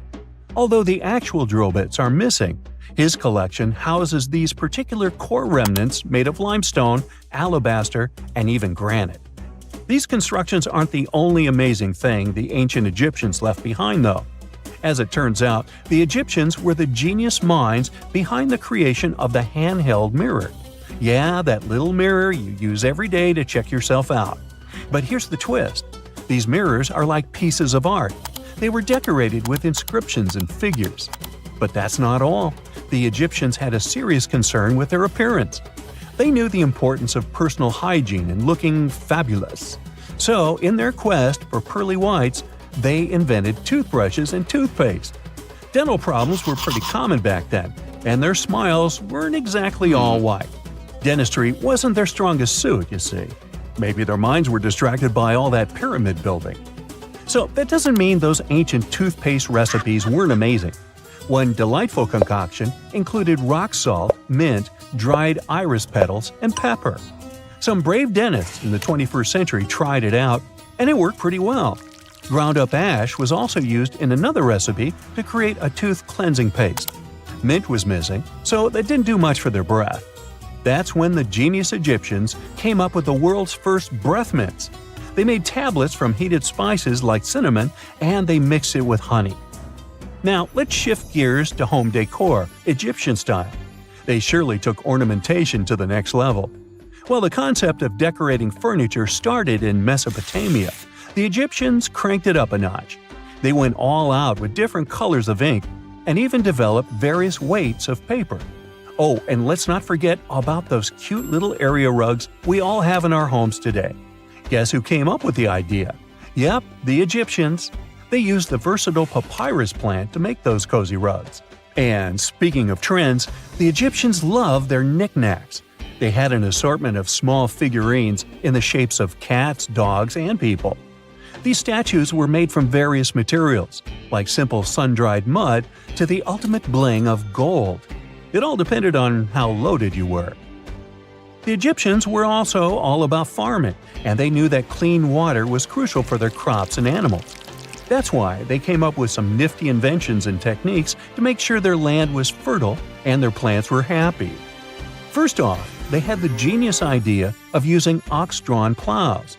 They had two types of plows, heavy and light. The heavy plow would strut its stuff, cutting deep furrows in the soil, while the lighter plow followed behind, fluffing up the earth. But they didn't stop there. After plowing, the Egyptians would break up clumps of soil and sow the rows with seeds. To give those seeds a good old squish into the furrows, they'd march their livestock across the field, effectively closing up the furrows. But hey, all that hard work would be pointless if their seeds were as dry as the Sahara. That's where irrigation comes into play. The Egyptians were so good at it that other cultures, like the Greeks and Romans, couldn't help but copy their techniques. Now let's switch gears and talk about the marvelous architecture of ancient Egypt. These folks weren't just skilled farmers, they were also architectural maestros. They built these fancy canals to carry water to farms and villages, and boy, did they know how to make those canals look pretty. Just imagine strolling along a canal lined with ornate structures. The pharaoh Ramesses the Great was quite the overachiever when it came to construction. One of his mind-blowing creations was the construction located at Abu Simbel. This building was designed so that twice a year, the sun would shine directly into it and illuminate the statues of Ramesses. And let's not forget about the corbelled arch. Without this architectural gem, we'd be missing out on some mind-boggling structures like the Great Pyramid. The Egyptians knew how to make things stand tall and proud, thanks to their engineering and construction wizardry. They built grand halls and inner sanctums that make your jaw drop, and some of these temples doubled as astronomical observatories. There are mysterious plasma bubbles floating around the pyramids of Giza. As bizarre as that might sound, let's get one thing clear right off the bat. There's nothing extraterrestrial going on here. Plasma bubbles are those weather anomalies that form in a layer of Earth's atmosphere called the ionosphere.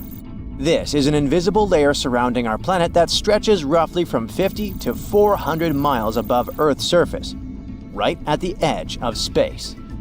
In this layer, the sun, being the giant hot power that it is, basically cooks gases, splitting them into electrically charged particles called plasma. Here's where it gets interesting. At night, especially near the equator, these charged particles get disturbed, and when a bunch of them suddenly vanish at the same time, it forms what we call a plasma bubble. Imagine it like a big empty pocket where the plasma is missing or its quantity is lowered. But it's only considered a plasma bubble if this phenomenon occurs on a large scale, typically around 62 miles in size. If you're already packing your suitcase for Egypt and have put binoculars to look at the tips of the pyramids, I'm sorry to say that we can't see these plasma bubbles with the unaided eye. It's all happening way above our heads, completely invisible to us. Scientists need to use special equipment, like the Latitude Long-Range Ionosphere Radar, or LARID, to detect these bubbles. This advanced technology helps researchers track and observe the movement and formation of plasma bubbles in real time. This formation, by the way, can be triggered by solar storms. That brings us to November 2023, when an impressive solar storm occurred. On a scale from 1 to 5, this one was classified as a G3, which is considered a strong event. Solar storms occur when sunspots are basically cooler, darker areas on the sun's surface, release bursts of energy into space. These flares triggered several geomagnetic storms on Earth. While this might sound like doomsday stuff, it didn't disrupt our daily lives too much. In fact, it was great news for skywatchers, since the solar storm created stunning auroras, with the northern lights visible as far south as Greece and Turkey. But this particular storm in 2023 also had another interesting consequence. It caused the largest plasma bubble ever recorded by the Chinese radar. This phenomenon was so massive that it covered regions as far apart as the Egyptian pyramids and the Midway Islands in the Pacific Ocean.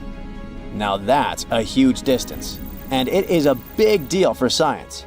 And that's because plasma bubbles are a growing threat to modern technology. Experts say they can disrupt satellite communications and GPS systems.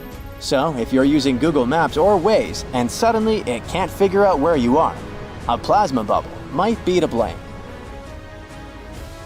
Great, we now know what's going on with those bubbles detected above the pyramids of Giza. But things get even weirder inside this ancient construction. Apparently, the Great Pyramid of Giza has the ability to concentrate electromagnetic energy within its interior. A couple of years ago, a group of researchers decided to see what would happen if they took this ancient architecture and hit it with radio waves. I mean, waves that are similar to the kind your phone uses, but on a much larger scale, up to 1,900 feet long. But since they couldn't just start blasting radio waves at the actual pyramid, they did the next best thing: computer modeling. Using these simulations, the researchers discovered something incredible. The Great Pyramid can actually concentrate electromagnetic energy within its internal chambers, as well as underneath its base, where an unfinished chamber is located. By concentrate, I mean something like trap it. For example, when you shout into a cave, you hear your voice echo back, right? The sound waves don't just disappear, they bounce around and get focused. Similarly, when radio waves hit the pyramid, they don't just pass through or around it. Instead, they get absorbed, bounce around, and focus inside and underneath the pyramid. Our list of mysterious phenomena surrounding the Egyptian pyramids doesn't end there. Inside the pyramid, there's a long, narrow passage that leads to what's known as the King's Chamber. This room sits at the center of the pyramid, and it's believed to have been the final resting place of Pharaoh Khufu, the ancient Egyptian leader who commissioned the entire thing over 4,000 years ago.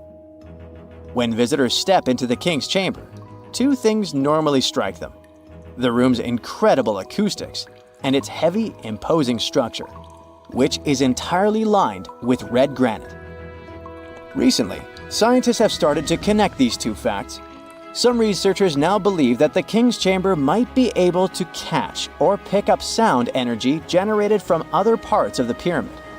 In other words, this room might have been designed to amplify sound in a way that no other chamber in the pyramid can. To test this theory, researchers conducted an experiment where they sang in the Queen's Chamber, which is located directly below the King's Chamber.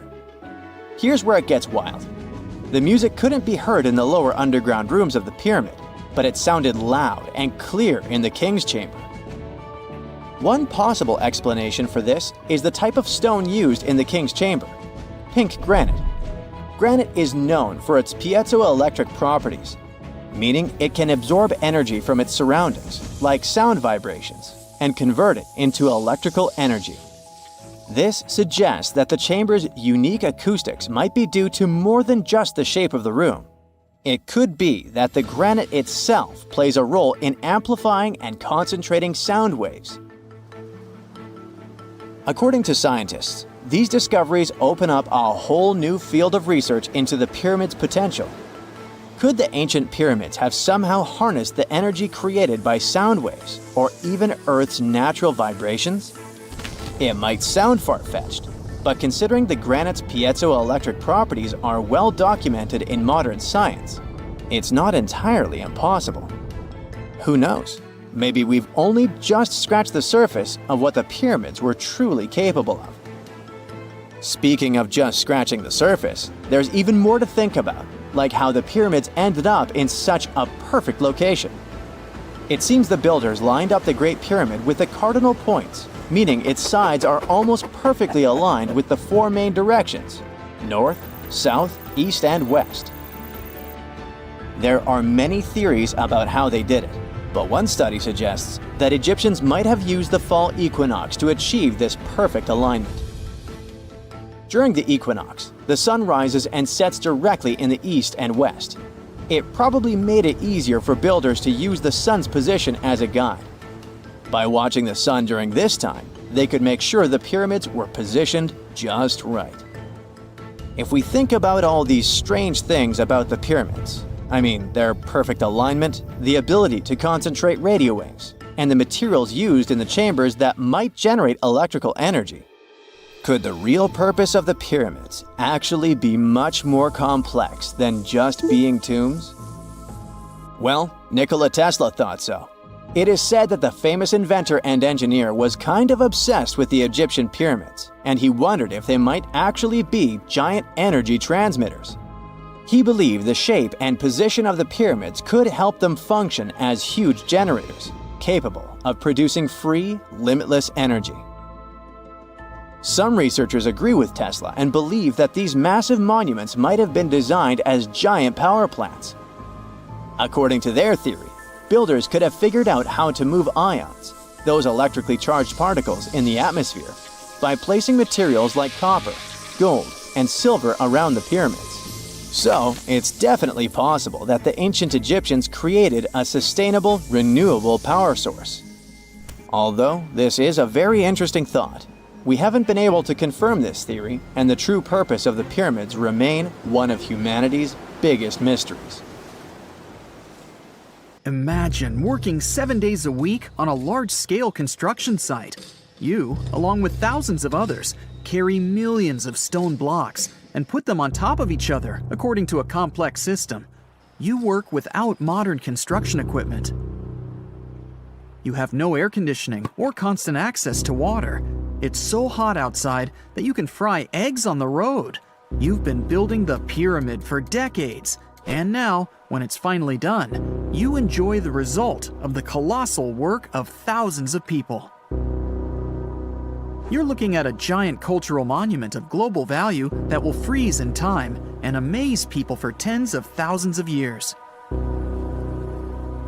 A few thousand years have passed. People in the 21st century see the pyramids and are like, wow, I can't believe humans have built this. Yeah, the people who built the pyramids wouldn't have appreciated such a theory. But actually, there are reasons to believe that people built it using some fantastic technology. From the outside, it seems the Great Pyramids are just big triangles of stone. People just put some heavy blocks on top of each other, and that's it. In fact, the design seems too perfect to be true.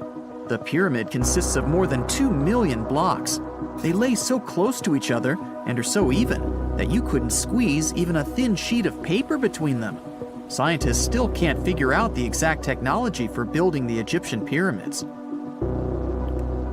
One of the biggest and most famous is the Great Pyramid of Giza. This huge construction, well known all over the world, has one big secret. There should be a capstone on top of the pyramid.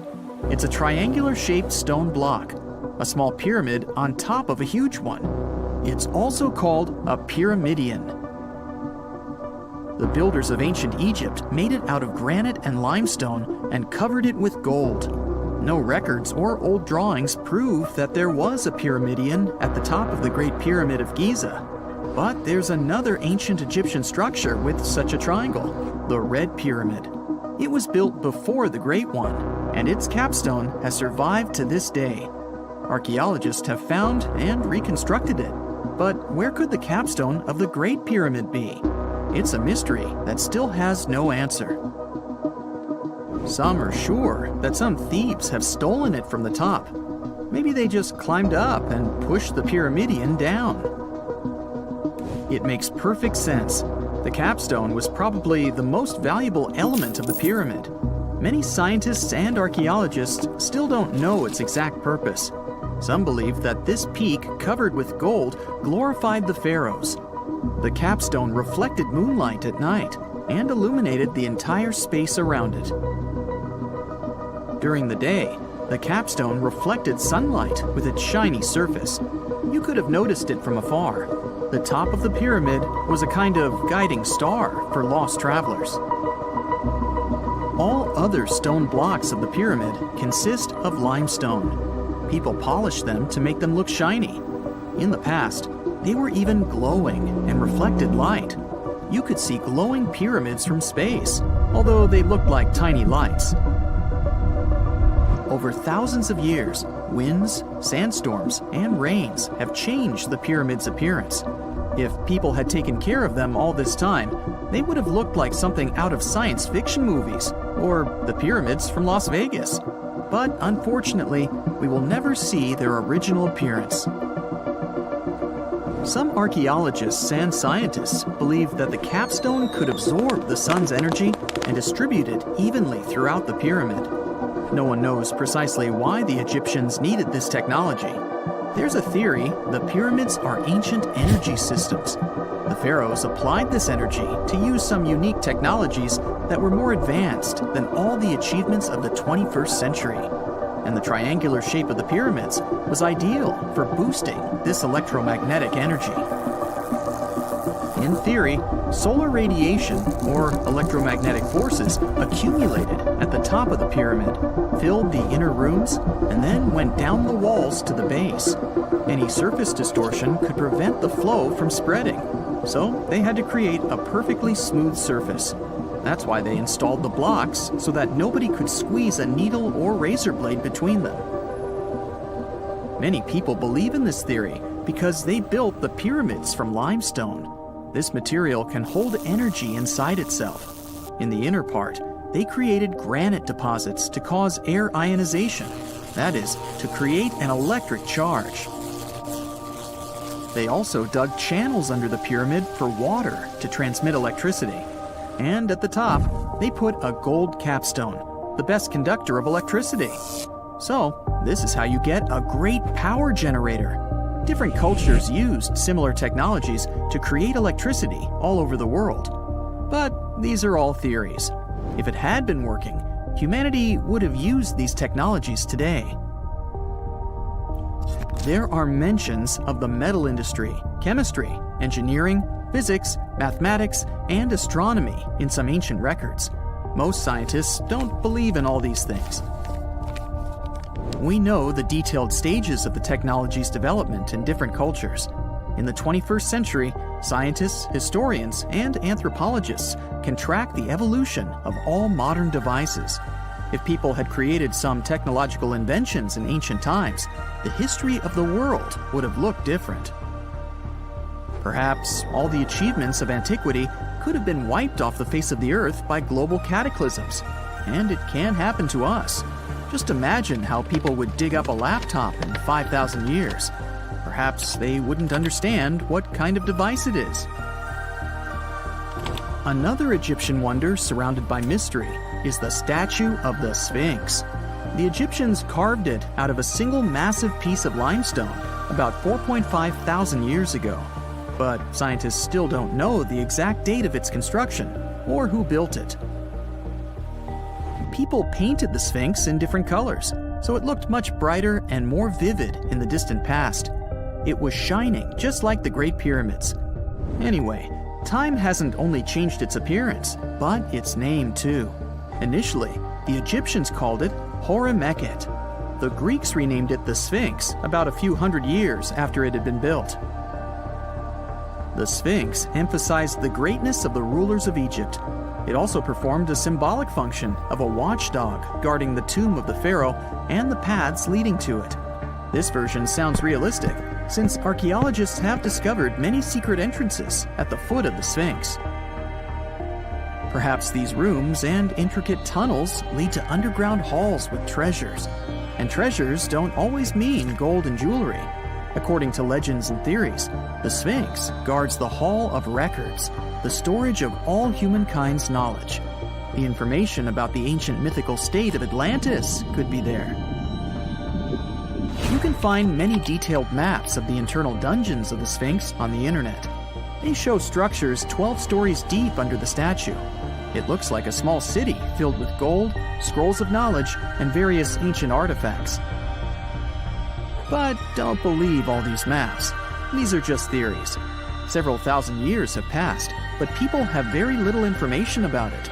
Archaeologists know that there are still many strange and exciting things about the Sphinx that are still undiscovered. Some locals are afraid to research because they believe they can awaken something terrible from the underground depths. Therefore, it's mostly scientists from other countries who conduct the excavations. In 1998, scientists discovered strange tunnels leading to empty rooms under the Sphinx.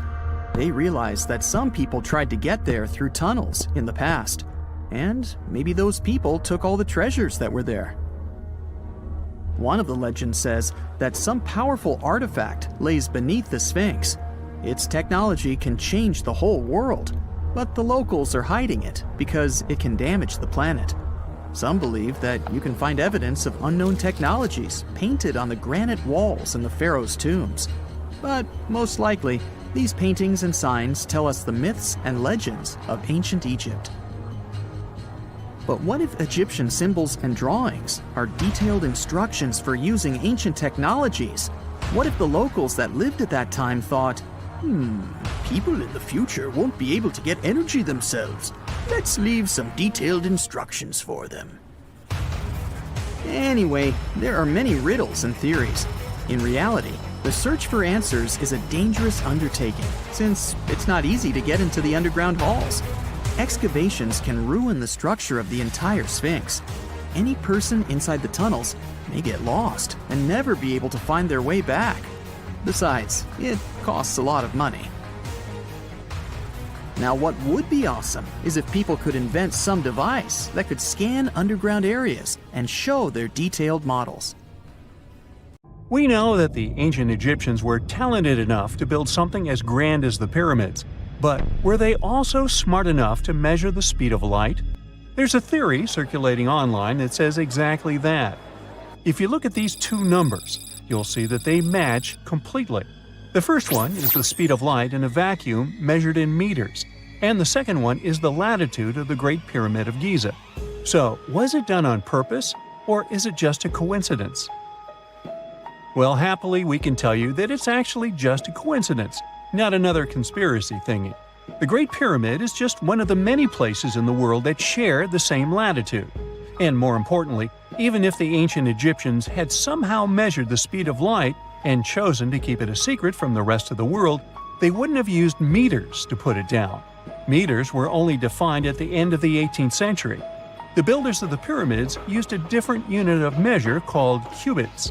1 cubit is equal to 1.5 feet. Cubit was based on the length of the arm from the elbow to the tip of the middle finger, and it became popular in the ancient world. So if they wanted to impress the rest of the world and set the pyramids at a point that matched the speed of light in cubits, they would have to build their iconic constructions somewhere in Europe. And then the Danish astronomer who first measured the speed of light in 1676 would have been really upset to know that someone had done it centuries before him. So, although they were ahead of their time in many aspects, the ancient Egyptians never measured the speed of light or used longitude and latitude to map their locations. The base of the Great Pyramid of Giza might seem like a perfect square, but it's actually an 8-sided structure, not 4-sided. Each of its 4 sides has a subtle concave indentation that splits it evenly from base to tip. The official version is that a British pilot was the first to notice it in 1940 while flying over the pyramid. He took a photograph that showed shadows highlighting these indentations. Some people think these lines are only visible from above and can best be seen at dawn and dusk during the spring and autumn equinoxes. This has led to a freaky theory that the ancient Egyptians might have designed the pyramids to communicate with something looking at them from above. Now, the Great Pyramid is one of only 3 pyramids that used to have a swivel door. It weighed around 20 tons, but they could still easily open it from the inside. Its precise fit made it nearly invisible from the outside, with no visible latch or handle. There were only slight variations in the exterior stone that gave out an opening. The other 2 pyramids with similar doors belonged to Khufu's father and grandfather. The Great Pyramid also has a hidden void at least 100 feet long that was only found in 2017. We still don't know what lies within the space, what purpose it served, or if it is the only space of its kind. Researchers used the same tech to see through cathedral walls, Mayan pyramids, and even volcanoes. It depends on a natural shower of subatomic particles called muons. They pass more easily through empty space than through solid materials. So if they arrange multiple muon detectors around a structure, scientists can map out its solid and empty areas. A team of scientists placed muon detectors inside the Great Pyramid and allowed them to gather data for months. Scientists have analyzed samples of the mortar used to build the pyramids many times. Although we know its composition, modern technology still can't replicate it. The mortar is mostly made from processed gypsum, but it wasn't used like the cement we use for bricks today. Instead, they used it to support the joints between the massive stones as they were set in place. The estimated amount they needed to construct the Great Pyramid was around 500,000 tons of mortar. The gypsum mortar is stronger than the stones themselves and has held up for thousands of years. Now, all 4 sides of the Great Pyramid are aligned with the cardinal points – north, south, east, and west. According to geologist and engineer Glenn Dash, the alignment is accurate to within 4 minutes of arc, or 1/15th of a degree. The architects managed to achieve this without modern tools like drones, blueprints, or computers. Many researchers try to explain this construction miracle. Maybe they used the pole star or the sun's shadow. Dash recently proposed a new, simpler idea. The Egyptians might have used the autumnal equinox to align the pyramids. It happens twice a year when the Earth's equator passes through the center of the sun's disk, making day and night nearly equal in length. To test his theory, Dash conducted an experiment on the 22nd of September 2016, the first day of the fall equinox.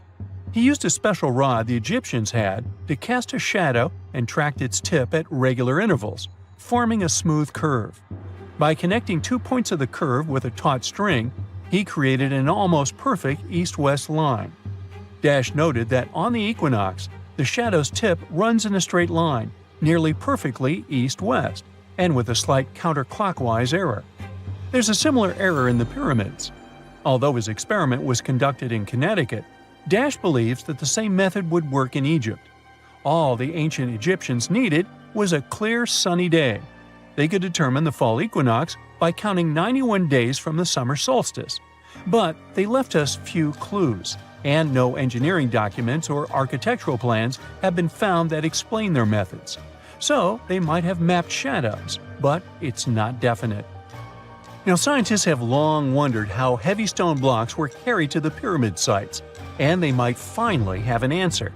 A research team from the University of North Carolina, Wilmington, has discovered that 31 pyramids are likely to have been built along a long-lost ancient branch of the River Nile. It's now hidden under desert and farmland. For many years, archaeologists have thought that ancient Egyptians must have used a nearby waterway to transport materials, equipment, people, and whatever else they needed to build the pyramids on the river. But up until now, they weren't certain of the location, shape, size, or proximity of this waterway to the site of the pyramids. The group of researchers used radar satellite imagery, historical maps, geophysical surveys, and sediment coring to map the river branch. They believe it was buried by a major drought and sandstorms thousands of years ago. The team managed to go below the sand surface and get images of some hidden features thanks to radar technology. They found hidden rivers and ancient structures running at the foothills of where most of the ancient Egyptian pyramids lie. The discovery of this extinct river branch helps explain the high pyramid density between Giza and Licht, in what is now an inhospitable area of the Sahara Desert. Now, Egypt isn't the only country with the most pyramids in the world. The champion's title here goes to its southern neighbor, Sudan. It has between 200 and 255 pyramids, compared to Egypt's measly 138. They were built by members of the Kingdom of Kush, an ancient civilization that ruled the lands along the Nile River many years ago. They started erecting pyramids around 500 years after the Egyptians had stopped doing it. Their pyramids are much smaller than the Egyptian ones, but were built for the same purposes. Archaeologists are still working to find out how the pyramids in the Sudan were built, how long it took to complete them, and what happened to their society. X-rays are a type of invisible radiation that can pass through our bodies and objects. They're very important in the field of medicine because they allow doctors to see inside our bodies without having to perform surgery. Now, let's dive into how X-rays work. They're a kind of electromagnetic radiation, just like light or radio waves. However, they have much higher energy than light, which makes them able to go through objects that light cannot. Imagine you have a powerful flashlight. If you try to shine it through a wall, the light won't go through because the wall is too thick. But these rays have enough energy to go through walls and even our bodies. The discovery of X-rays happened by accident in the late 19th century. A scientist was experimenting with cathode rays, which are a type of radiation. He was working in his lab and noticed that a nearby fluorescent screen started to glow, even though it was not directly exposed to the cathode rays. He realized that something invisible was causing the fluorescence, and he named it X-ray, because X is the mathematical symbol for something unknown. He continued experimenting with such rays and discovered that they could pass through many objects, like flesh and bones, but not through denser materials like metal. He also found that X-rays could create images on photographic plates, just like a camera takes pictures. The way this works is quite fascinating. Imagine you're standing in front of a bright light and you hold your hand in front of your face. Your hand blocks the light and you can't see through it. But if you place a sheet of tissue paper in front of your hand, some light will pass through, and you'll be able to see the outline of your hand. X-rays work in a similar way. When a doctor wants to take an X-ray of a part of your body, they will ask you to stand or lie down next to a machine. This device has a special plate that can capture the image. Let's say the doctor wants to further examine your arm. They will place the X-ray plate on one side of your arm and the machine on the other side. Then, the machine will produce a controlled burst of X-rays that pass through your arm. Remember how we talked about the tissue paper allowing some light to pass through? Well, in this case, Some of those X-rays will go through your arm, while others will be absorbed or blocked by the denser parts of your body, like bones. The plate captures the X-rays that pass through your arm, and it creates an image.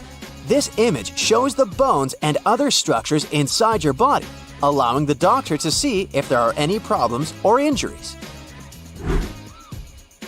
Now, you might be wondering why X-rays can pass through some things but not others. It has to do with the density and composition of the objects.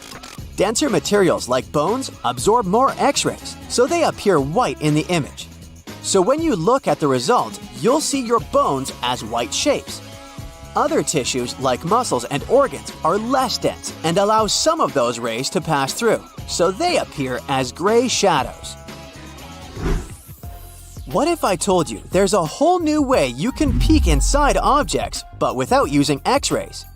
I'm not talking about magic powers. Take a comfortable seat while I explain what myography is. This fascinating scientific technique allows us to see inside objects and even beneath the Earth's surface using a special type of particle called a muon. These elementary particles are very similar to electrons, but they're much heavier. They are created high up in the Earth's atmosphere when cosmic rays, which are particles coming from space, collide with the air molecules. Now, muons are special because they can pierce through different materials. They can pass through rock, soil, and even buildings. Scientists realized this potential back in the 1950s when they were studying cosmic rays and noticed that some of the particles could pass through thick materials. The first muography experiments took place in the 60s. Specialists discovered that muons can be detected using special devices called muon detectors. These detectors are usually placed underground or in specially designed laboratories to shield them from other particles and background radiation. Now let's dive into how muography actually works. Imagine you have a large object, like a pyramid, a mountain, or even an ancient statue, and you want to see what's inside without damaging it. First, detectors are positioned around the object or in the area you want to examine. These detectors are sensitive to muons and can track their paths. When such a particle passes through a detector, it leaves a trace, like footprints in the sand. By collecting data from multiple detectors, scientists can reconstruct the paths. Here's where things get really cool. The Earth's atmosphere acts like a natural filter for muons. It turns out that the more massive an object is, the more particles it will block. So, if you have a large, dense object like a mountain, fewer muons will pass through it compared to a smaller, less dense object, like an empty box. This difference in the number of particles that reach the detectors can give us clues about what's inside the objects. Scientists use computer algorithms and mathematical techniques to analyze the data and create images. These images represent the density distribution of the object being studied. It's like creating a map that shows where the densest areas are and where there's gaps inside the object. The concept of muography is similar to using shadows to understand the shape and size of an object. Imagine you're standing in front of a bright light and you place your hand between the light source and a wall. You'll see a shadow of your hand on the wall. Based on the shape and size of the shadow, you can get an idea of what your hand looks like, even though you can't see it directly. This technique has been used to study various objects and structures. For example, scientists have used it to explore the inside of volcanoes and pyramids, and even to investigate the structure of mountains and the Earth's crust. With the help of this amazing technique, scientists have now uncovered new information about the Great Pyramid of Giza. They discovered something that had eluded tomb raiders for centuries. They found a hidden chamber. And guess what they named it? The Big Void. Yeah, I know, not the most creative name. They even used 3 different muon detection techniques just to be super sure that it was indeed a big, mysterious void inside the grandest pyramid of them all. Once news got out about this mind-boggling discovery, Egyptian authorities couldn't resist the temptation to explore further. So, they brought in an endoscope camera to confirm the existence of this epic void. So they inserted a camera through one of the openings underneath the entrance, and voila, it revealed a corridor. More so, the corridor had a chevron ceiling. I can't help but imagine the ancient Egyptians using it as a cool dance floor. Another team of scientists decided to take another shot at scanning this newfound void. According to them, the Great Pyramid of Giza is a pioneer in the pyramid game. It used a technique called chevron to cover internal structures and keep them from collapsing. Now, why did the ancient Egyptians build this corridor and the grand void it leads to? One theory suggests that the corridor was built to relieve pressure inside the pyramid. Another theory says that the void could be a result of the pyramid's construction process. It could have been an internal ramp used to move roof blocks into position, and then it was left there or filled loosely with rubble. According to other enthusiastic explorers, there might be another burial chamber waiting to be discovered. They believe that the pyramids were built with a dash of randomness in the construction process. As the builders worked their magic, they realized that some chambers wouldn't be able to handle the weight of a majestic sarcophagus. So they made adjustments on the fly, creating new plans as they went along. Before we get into the reason why and how there are pyramids all around the world, let's talk about some of the examples. I'll start with the Pyramid of the Sun in Mexico. These folks really knew how to build a city. Their well-planned urban center spanned over 7 square miles and boasted several pyramids. But the Pyramid of the Sun is the most impressive. This giant pyramid was built way back in 100 CE and is one of the biggest structures of its kind in the whole Western Hemisphere. It's so big that it's 216 feet high above the ground.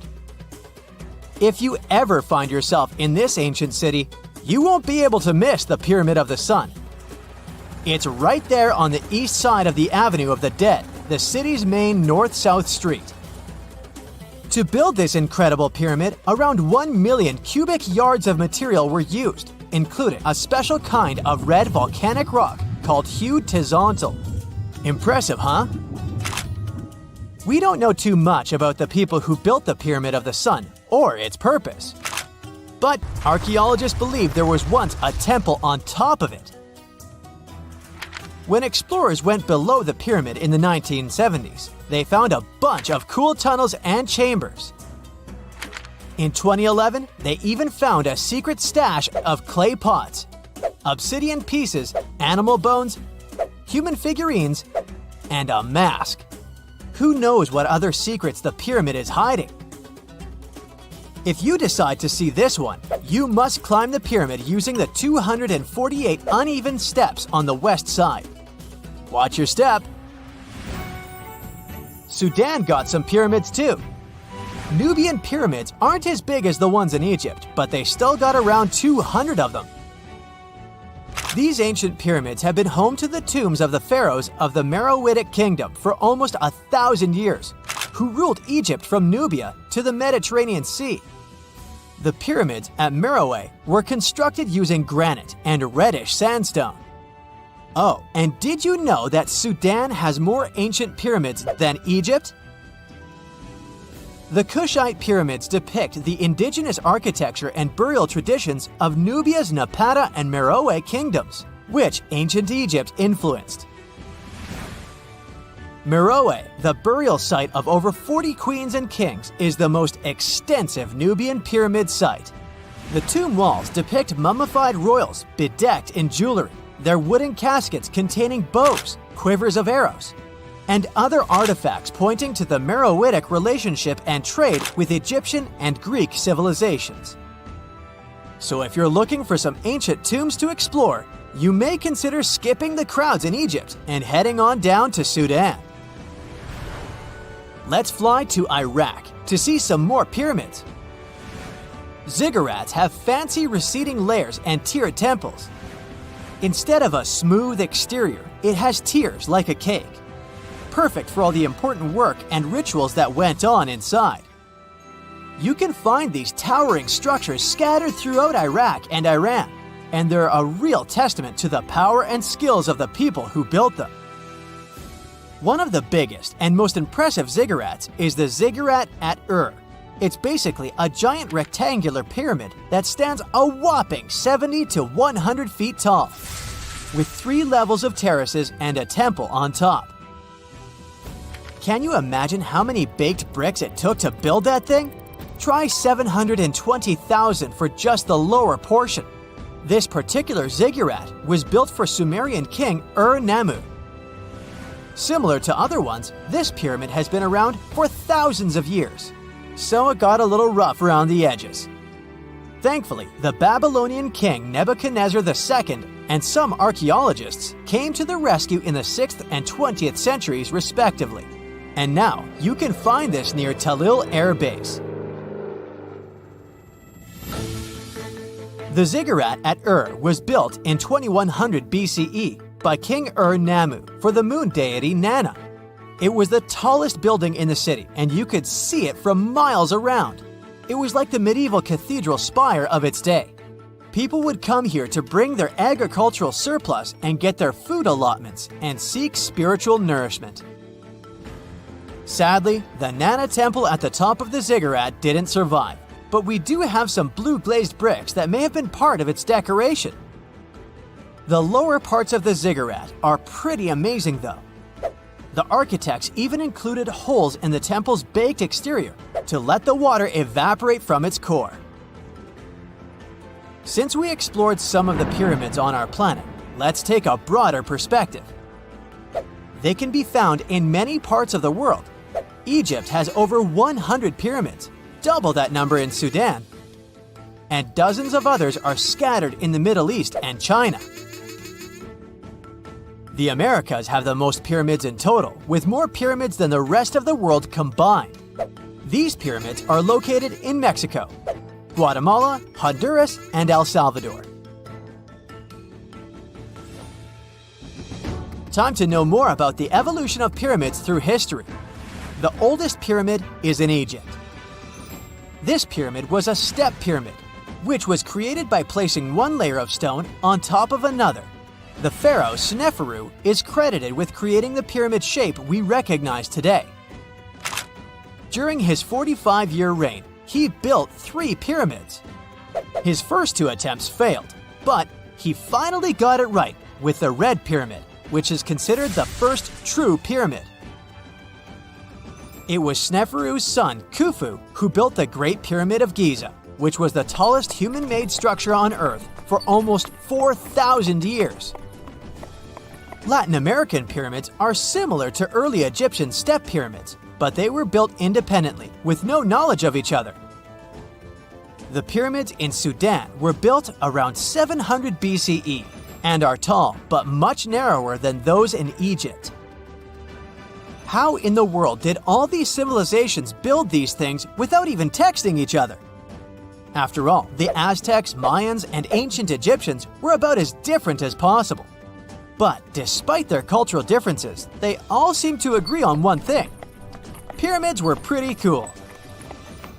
Step pyramids are all around the world because they were the most feasible and stable way to build large and tall structures without access to lighter building materials like wood and metal.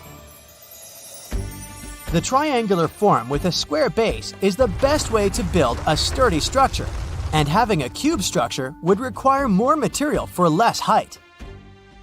Now, when it comes to pyramid design, the Egyptian pyramids were like giant triangles with a square base, smooth sides, and a pointy top. On the other hand, the Aztecs and Mayans went for a tiered cake look, with steps leading up to a flat platform on top. So, while all these pyramids share the same basic shape, they have their own unique flair. Each group built its pyramids using different materials, techniques, and slope angles. So while they may have been inspired by each other's work occasionally, they were just doing their own thing. Egyptian pyramids had smooth, angled sides that were designed to help the pharaoh's soul ascend to heaven. The Pyramid of the Sun was built over a series of caves that served as a passageway for the deities. The Maya built the temple of Kukulkan in Chichen Itza to honor the deity Kukulkan, usually represented by a serpent. Nicknamed El Castillo, it has 91 steps on each side, plus a platform, That's 365 steps, one for each day of the Mayan calendar. Tell me, Brightsiders, how were pyramids built? To begin with, humans made them, not a foreign race from space that landed on Earth.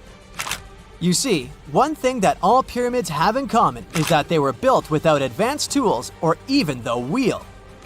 It took a lot of people to build them, including skilled laborers and architects. For example, it's estimated that 20,000 people built the Great Pyramid of Giza, and it's believed that most of them were skilled laborers. Building pyramids was a massive undertaking that required years of planning and effort. The Great Pyramid at Cholula, Mexico, took 600 years to complete. Secant, cosine, tangent, sine, 3.14159. Yeah, that was the cheer we heard coming from the trigonometry club back in the day. For the rest of us in math class, terms such as sine, tangent, and pi were just bewildering. Who invented these and why? Was their only purpose to make it harder for students? Well, not quite. Trigonometry was invented by the ancient Egyptians. They needed this knowledge to construct pyramids, and they did a pretty good job too. The Great Pyramid in Giza still stands today, some 4,500 years after it was built. No recalls either. So let's get out of that classroom and on a journey through time to reveal the secrets behind the ancient Egyptians' precision. Here you are, standing on the Great Pyramid's construction site, some 9 miles from Cairo. Well, the city still isn't there, as you're surrounded only by the desert and teams of construction workers. They're transporting large stone blocks weighing 2.5 tons each. They're inside a wooden sled that sits on large rollers. A crew of 8 men rolls these blocks along the ground. You immediately think of the rollers on a supermarket cash register. The principle is exactly the same, but the scale is greater, much greater. Scientists estimate that the Egyptians used 2.3 million such blocks in the Great Pyramid alone. And the block in front of you is one of the lighter ones. The heaviest of them weighed up to 15 tons. But where did all these blocks come from? Most of them originated from quarries around Giza. It's not that impressive, you think? But wait until you hear how ancient engineers transported the granite used in construction over 500 miles to the pyramid. There were no railways or highways back then, but the mighty Nile was always there.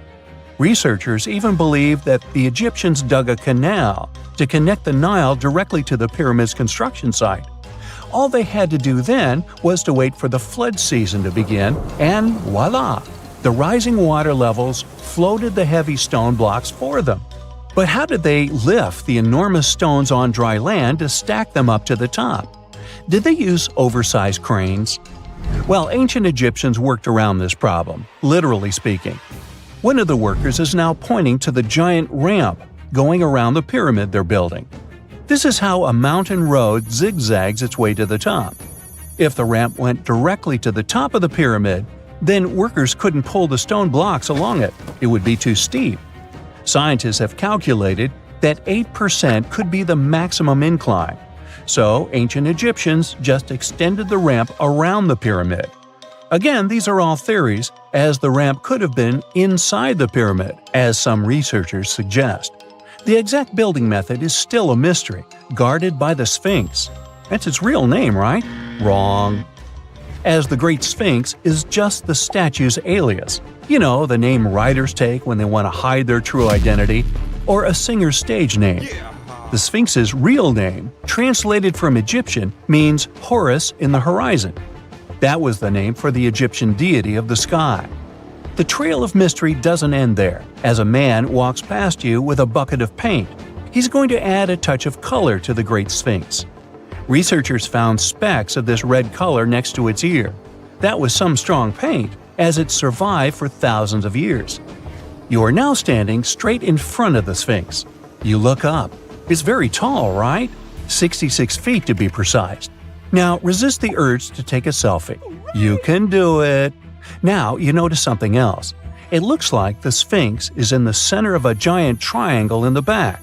That's one side of the Great Pyramid, And no, your eyes are not playing tricks on you. The Sphinx really does sit in the center of the pyramid's lateral face. Here's where math comes in handy. A pyramid has 4 sides, called lateral faces. There's also a 5th face, the base, but that's not visible. It's, wait for it, face down. The Sphinx has one last mystery to reveal: its age. Scientists agree that Pharaoh Khafre built the Sphinx. He ruled after his father, who had built a great pyramid nearby. So both structures were finished around the same time. Let's talk about numbers again.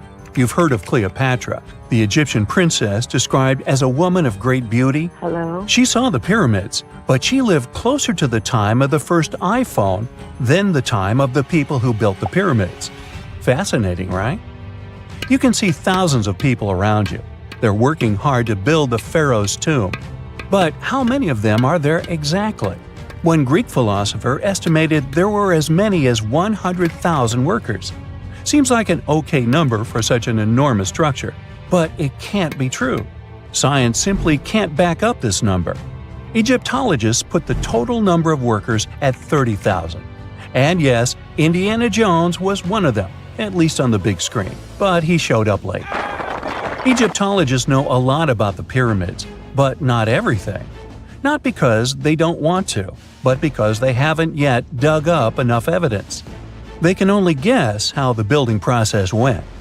First, engineers would arrive to choose the right spot and do the necessary measurements. That's why they needed all that complicated math. Then, it's time for sourcing the material, the large stone blocks I mentioned earlier. When boats deliver them to the site of the future pyramid, workers can finally do their thing. They operated in smaller groups, but there were at least 2,000 of them chiseling and carving away at any given time. Sounds like a typical construction site today? Well, that's because it is, just thousands of years ago. It's amazing what ancient Egyptians were able to achieve with just copper and stone tools. The pyramid is now complete in front of you. But is it the same pyramid we see today? Why is this structure shining bright in the desert sun? Isn't it supposed to be a dusty yellow color? Well, no. Human activity and the elements have completely stripped the outer layer of stones over time. Expert craftspeople polished these blocks using nothing but stone and sand. The end result was a smooth and shiny rock. On the day it was completed, the Great Pyramid of Giza was a perfect triangle of light. Its polished sides acted like giant mirrors, reflecting the powerful Egyptian sun. This is the point where you should put your glasses on, and that shiny thing you see at the pyramid's very top is actually gold. The capstone at the top of the pyramid is called a pyramidion. It was covered in sheets of gold. As you can guess, these were the first stones to disappear. Let's make another stop before we get you back to your classroom. We travel to the British Isles, and no, Stonehenge isn't our destination. It is Newgrange in County Meath. Scientists estimate that the ancient peoples of Ireland built this stone monument around the year 3200 BCE. This makes it older than both Stonehenge and the Great Pyramid in Giza. The function of the circular mound in Newgrange is the same as the one of the Great Pyramid and equally mysterious. The estimated amount of loose stone present in the valley is over 220,000 tons. And it's not just randomly thrown on a pile. The order in which the stones are set makes the structure water-resistant. That would explain how Newgrange had survived for so long. Kinda makes you want to splash out the cash for that waterproof phone case, huh? Well, you're back in your school desk, but today's math lecture is the last thing on your mind. You're thinking about how great the Egyptian pyramids are, and if we have something similar today. It turns out modern engineers are just as impressed with the Great Pyramid as you are. There's a glass pyramid sitting in the main courtyard of the famous Louvre Museum in Paris. The panorama of San Francisco wouldn't be complete without the 48-story Transamerica Pyramid. But Las Vegas went the furthest. There we find the Luxor Hotel. It's so big that it's the third largest pyramid on the planet. And guess what's in front of it? Yup, a replica of the Sphinx. It's 110 feet tall, 2 stories higher than the one in Giza. Yeah, everything's bigger in Vegas. A gruesome discovery took place in Egypt some years ago. You want to hear about it? 16 human hands, carefully buried in 4 eerie pits. They didn't look too much like human hands at first, since they were abnormally large, but they were. Weirdly, there were only right hands. No left hands were in sight. It turned out that it points to the practice of an ancient dark ritual. Old Egyptian art and tales talked of a ceremony where warriors would present the right hand of their adversaries as proof of victory and ask for gold in return. Egyptians believed in the afterlife, so cutting off someone's hand meant you cut off their power eternally. Guaranteeing this type of defeat was interesting to the winning party. Here, the fight was between Egyptians versus Hyksos, who lived in what was once known as Canaan. Egypt has always been the center of some history-changing findings, and some time ago, this papyrus was found. If we stretched it open, it would be just a tad bigger than the height of a skyscraper. The world's tiniest skyscraper, which is located in Wichita Falls, Texas. When humans didn't write on their notes app, they wrote on this thing, made from the medulla of a papyrus plant. Around 2,000 years ago, ancient Egyptians wrote something reminiscent of a book where they describe most of their funerary traditions and their visions of the afterlife. It's considered one of the most important texts from ancient Egypt and is still sold in bookstores to this day. This ancient manuscript was unearthed from a chamber located just south of the Pyramid of Djoser, located in Saqqara. Oh yes, Djoser is the oldest pyramid in Egypt and not the Giza pyramids like most people think. So recently, the site of Saqqara buzzed with excited archaeologists who probably found one of Egypt's oldest complete mummies. They believe that this beautiful and well-preserved mummy was that of a wealthy man. He was discovered in a deep shaft, covered in layers of gold leaves. There are many symbols that show he was an important and wealthy man, like the band he wore on his head, the bracelet on his chest, and the fact that he was embalmed with a tunic, which was reserved for Egypt's finest. The most exciting part of the entire discovery was finding the resting place sealed with mortar, just as the ancient Egyptians had left it 4,300 years ago. Now this may sound weird, but back in 2008, archaeologists discovered a missing pyramid. Now it went missing because it deteriorated over the span of 4,000 years. Today, you can only see its base. It was a pretty important site back in ancient times. It is said that around the area of the pyramid, the ancients hosted a special type of ceremony where high priests would carry mummified remains of sacred bulls. Now here's a fun fact. Ancient Egyptians believed that Apis bulls were earthly incarnations of the city deity of Memphis and was connected to rites of fertility. It wasn't just any Apis bull though.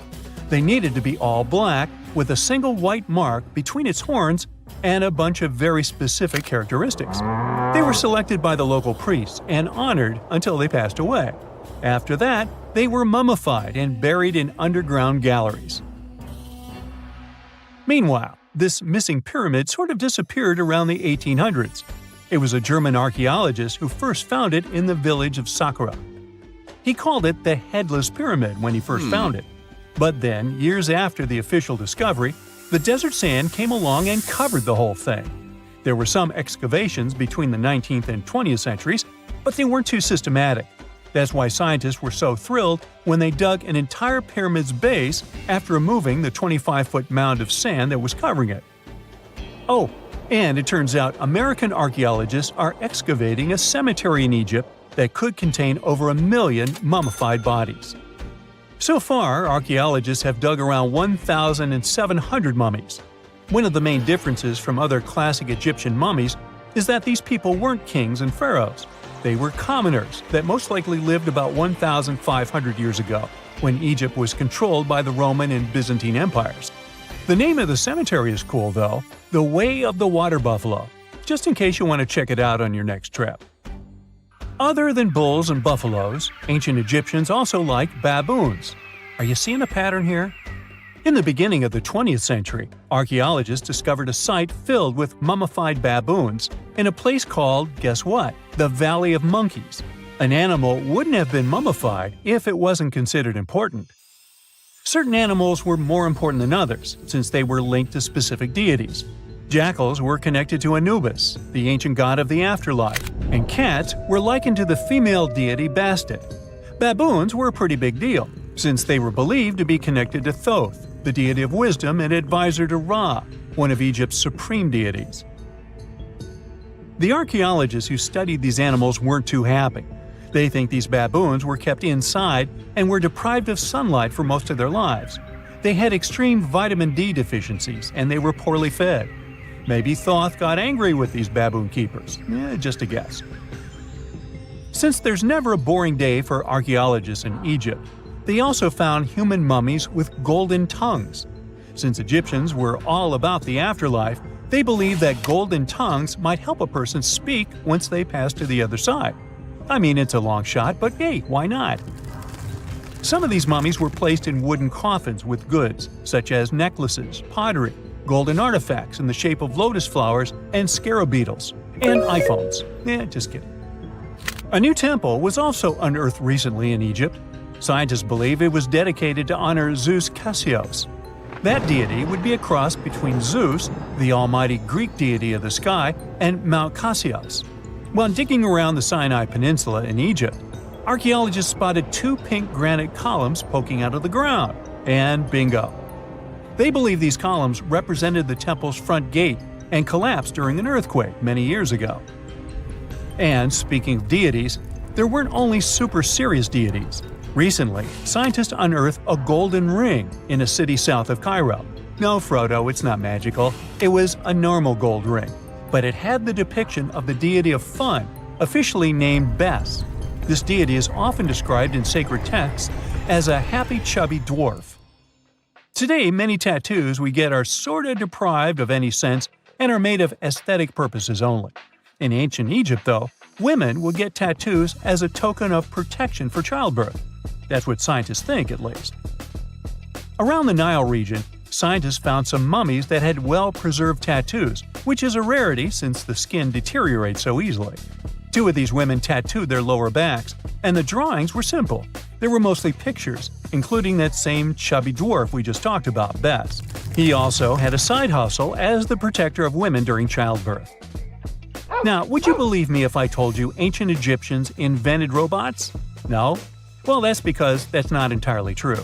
Sure, they were astronomers, mathematicians, and engineers, and somehow they also squeezed an eccentric invention into that package. An automated deity some scientists called Hathor. This wooden statue had been in the Metropolitan Museum of Art for years before someone noticed its secret. With the help of an X-ray machine, specialists discovered a mechanical operating system inside it. The pulley-like axis goes from the statue's shoulder to her left leg. When the system rotates, the statue raises and lowers her hand. Hey, pick me! Pick me! I got my hand up here. It's nighttime, and you're about to walk inside Pharaoh Tutankhamun's final resting place. You know, King Tut. You don't have a torch, but at least you came with a flashlight. You walk down several flights of stairs and observe how the walls are carved in hieroglyphics and what looks like a spell. Those who take anything from this place will be doomed for life, the spell says. Even if you don't really believe it, this scares you a little bit. You find a huge stone door. Is it a trap? You manage to open it, but oh no, it's only an empty chamber. You check your map. It seems like you're heading in the right direction. After what feels like hours, you realize you must be trapped inside a labyrinth. You try to retrace your steps, but you can't find the door where you came in from anymore. That's it, you think to yourself. You've fallen for the Pharaoh's trap. What's worse, you didn't bring a lunch.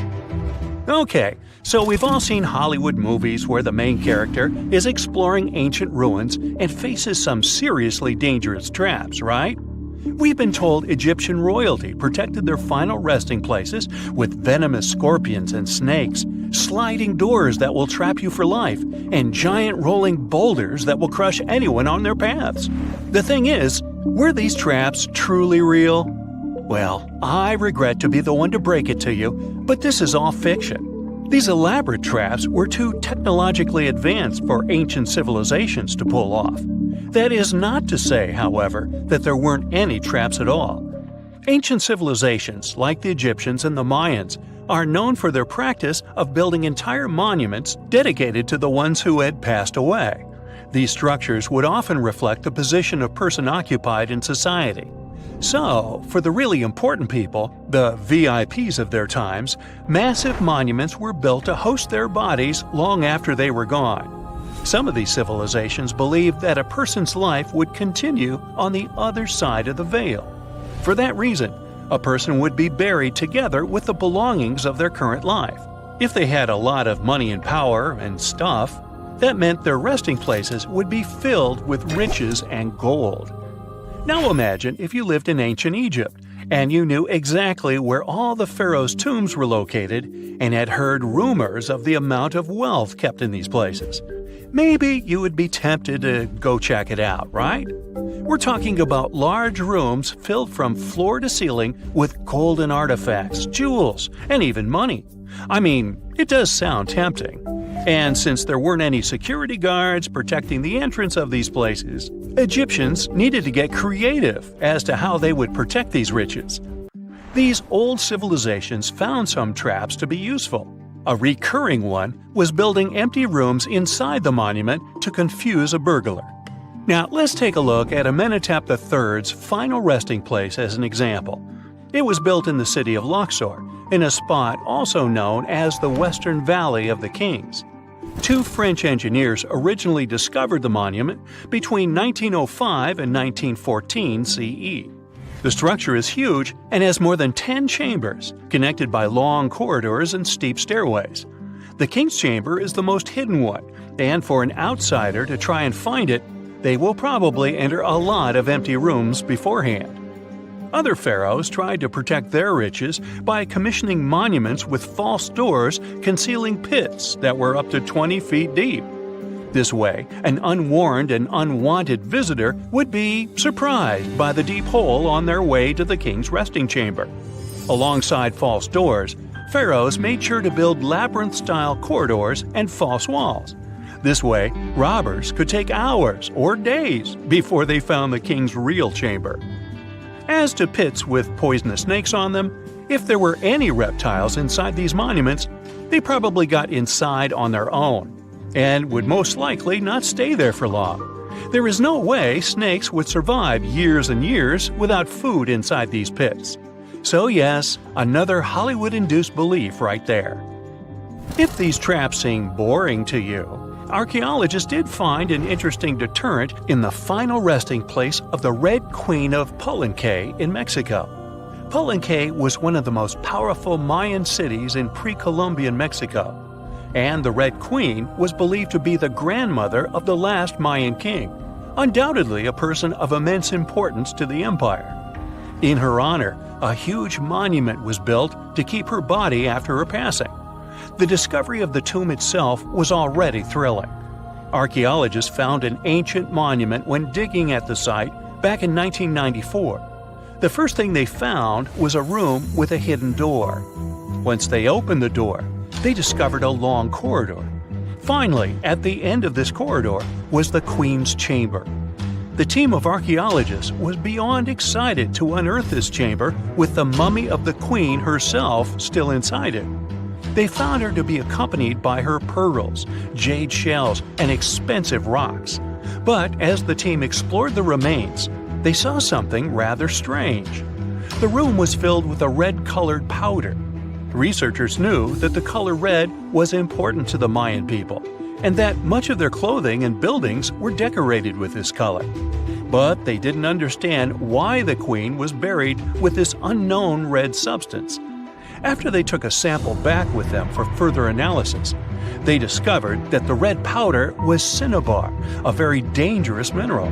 This powder, when inhaled, can cause, shall we say, severe health damage to a person.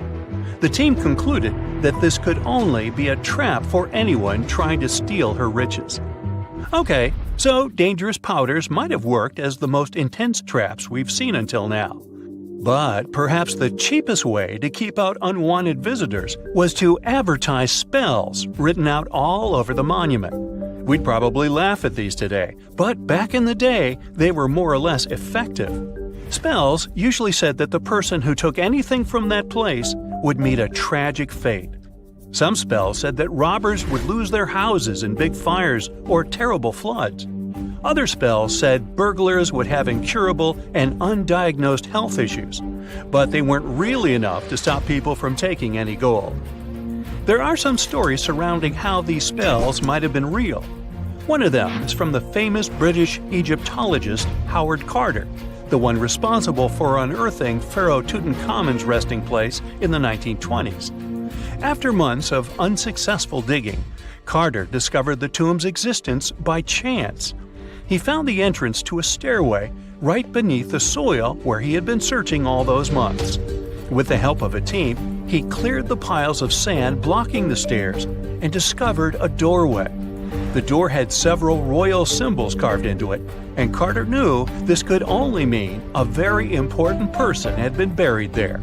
And he was right. With a chisel, he made a hole in the top left-hand corner of the doorway and lit his vision with the help of a candle. He couldn't believe what he was seeing, the reflection of several golden and jeweled items crowding the chamber before him. Lost for 3,000 years, Carter had just discovered the final resting place of King Tut. But the story didn't finish here. This discovery was accompanied by a series of unfortunate events that led people to believe it had something to do with the pharaoh's spell. Carter himself mysteriously passed away just a few years later, and some of his assistants lost their houses in floods, just like one of the spells threatened. Some say it's just coincidental, as there's no real proof of these things being connected. Well, what do you think? Was this an effective trap after all? It's 1898, and you're taking part in excavations in Saqqara. This place, not far away from Cairo, is full of ancient tombs and pyramids. You're in your Indiana Jones mood and hope to find something really phenomenal to become famous. Gold, manuscripts, treasure maps, mummies of famous pharaohs. Wait, a wooden bird? You're really disappointed as it looks like a regular toy. An old one, but still. Little do you know that years later, someone would propose that your bird was actually an ancient monoplane. So the artifact, nicknamed the Saqqara bird, is made of a sycamore tree. The birdie has a wingspan of just 7 inches and weighs around 40 grams. A perfect original souvenir from Egypt, I would say. It's over 2,000 years old and looks pretty plain, without any carvings of feathers or other intricate ornaments. It has a beak and eyes though, which makes our find look like a hawk, the emblem of the deity Horus. Its tail is rather unusual as it's squared, looks weirdly upright, and it seems like the sunken part of it was the place for a now missing piece. Humans love solving a good mystery, so there have been several attempts to explain the use of the birdie. First, quite simply, is that it was a ceremonial object. The second idea is that it was a toy for a child from some well-off family. It could have been some sort of boomerang, which was a popular concept in ancient Egypt. Then there was a theory that the bird had been used as a weather vane. But this one has been debunked as the figure doesn't have any holes or markings, except for the one made at the museum in Cairo to fix the exhibit on a stick. So there was no way to hang it in the past. Almost a century after the bird was found, Egyptologist Dr. Khalil Masiha proposed a new theory that it could have been a model of a monoplane. He believed the bird was missing a horizontal tailplane. Otherwise, it had its wings set at a right angle, similar to that of modern planes.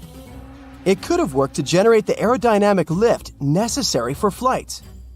Dr. Masiha also claimed that it was common at that time to place miniature models of technological inventions in tombs. So, did the ancient Egyptians really invent the plane in 200 BCE?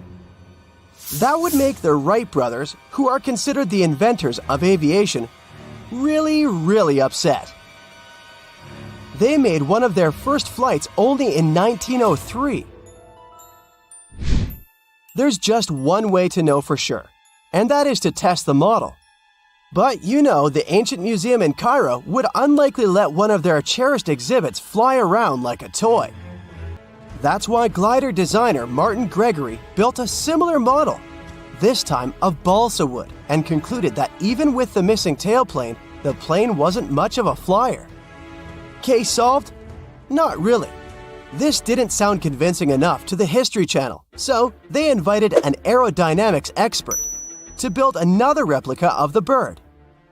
He tested it in weather conditions similar to those in Egypt and was impressed with the little plane's abilities. So, if they did invent the prototype of a plane back in the times of pharaohs, it would be a good example of an oopart. That's an out-of-place artifact, an object that's way ahead of its time in terms of technology or history. And the Saqqara bird isn't the only example of such a revolutionary concept. In 1901, a group of divers retrieved the Antikythera mechanism from an underwater shipwreck near the Greek island of Antikythera. It's been dubbed the world's first analog computer, and it's currently dated around 100 BCE. The bronze mechanism could tell the position of the sun, moon, planets, and stars, as well as the lunar phase, the dates of upcoming solar eclipses, and even the speed at which the moon moves through the sky. No one's sure who used it and how or where it was made. But it's obvious that it's extremely precise and way too advanced for its time. The first flushing toilets in the world were invented in the middle of the 20th century. Just kidding. The ancient Minoans on the Mediterranean island of Crete and the Indus Valley civilization both came up with this brilliant invention at the same time, around 4,000 years ago. The plumbing and sanitation were so well done that no one managed to design anything better until 2,000 years later. One ancient Minoan lavatory was discovered at the Palace of Knossos. It looks like it had a wooden seat set over a tunnel that directed water from a rooftop reservoir to an underground sewer. Other varieties got water from jugs. Only the super rich people could afford all this glory. So if you wanted to shop for real estate back then, the flushing toilet would be a telltale sign you were in the rich neighborhood. Automated doors became a cool, seemingly new invention back in 1931. But the technology behind them is actually much older. Think the 1st century CE old. Mathematician and engineer Heron of Alexandria came up with a hydraulic system to open and close temple doors. To bring it into action, you need to light a fire to produce heat. There was a brass pot under the fire, half filled with water. The inventor connected the brass pot to containers that acted as weights. When the fire was burning, the water moved into the containers. They went down and pulled the ropes. It was nothing like a supermarket door that opens in front of you before you even have time to think. Heron's door took hours to open, and there was no way to stop the process. That's why they only opened the doors once a day before people entered the temple, to add some mysticism at the temple during ceremonies. Spooky. Looks like the first ever battery was invented in Baghdad around 2,000 years ago.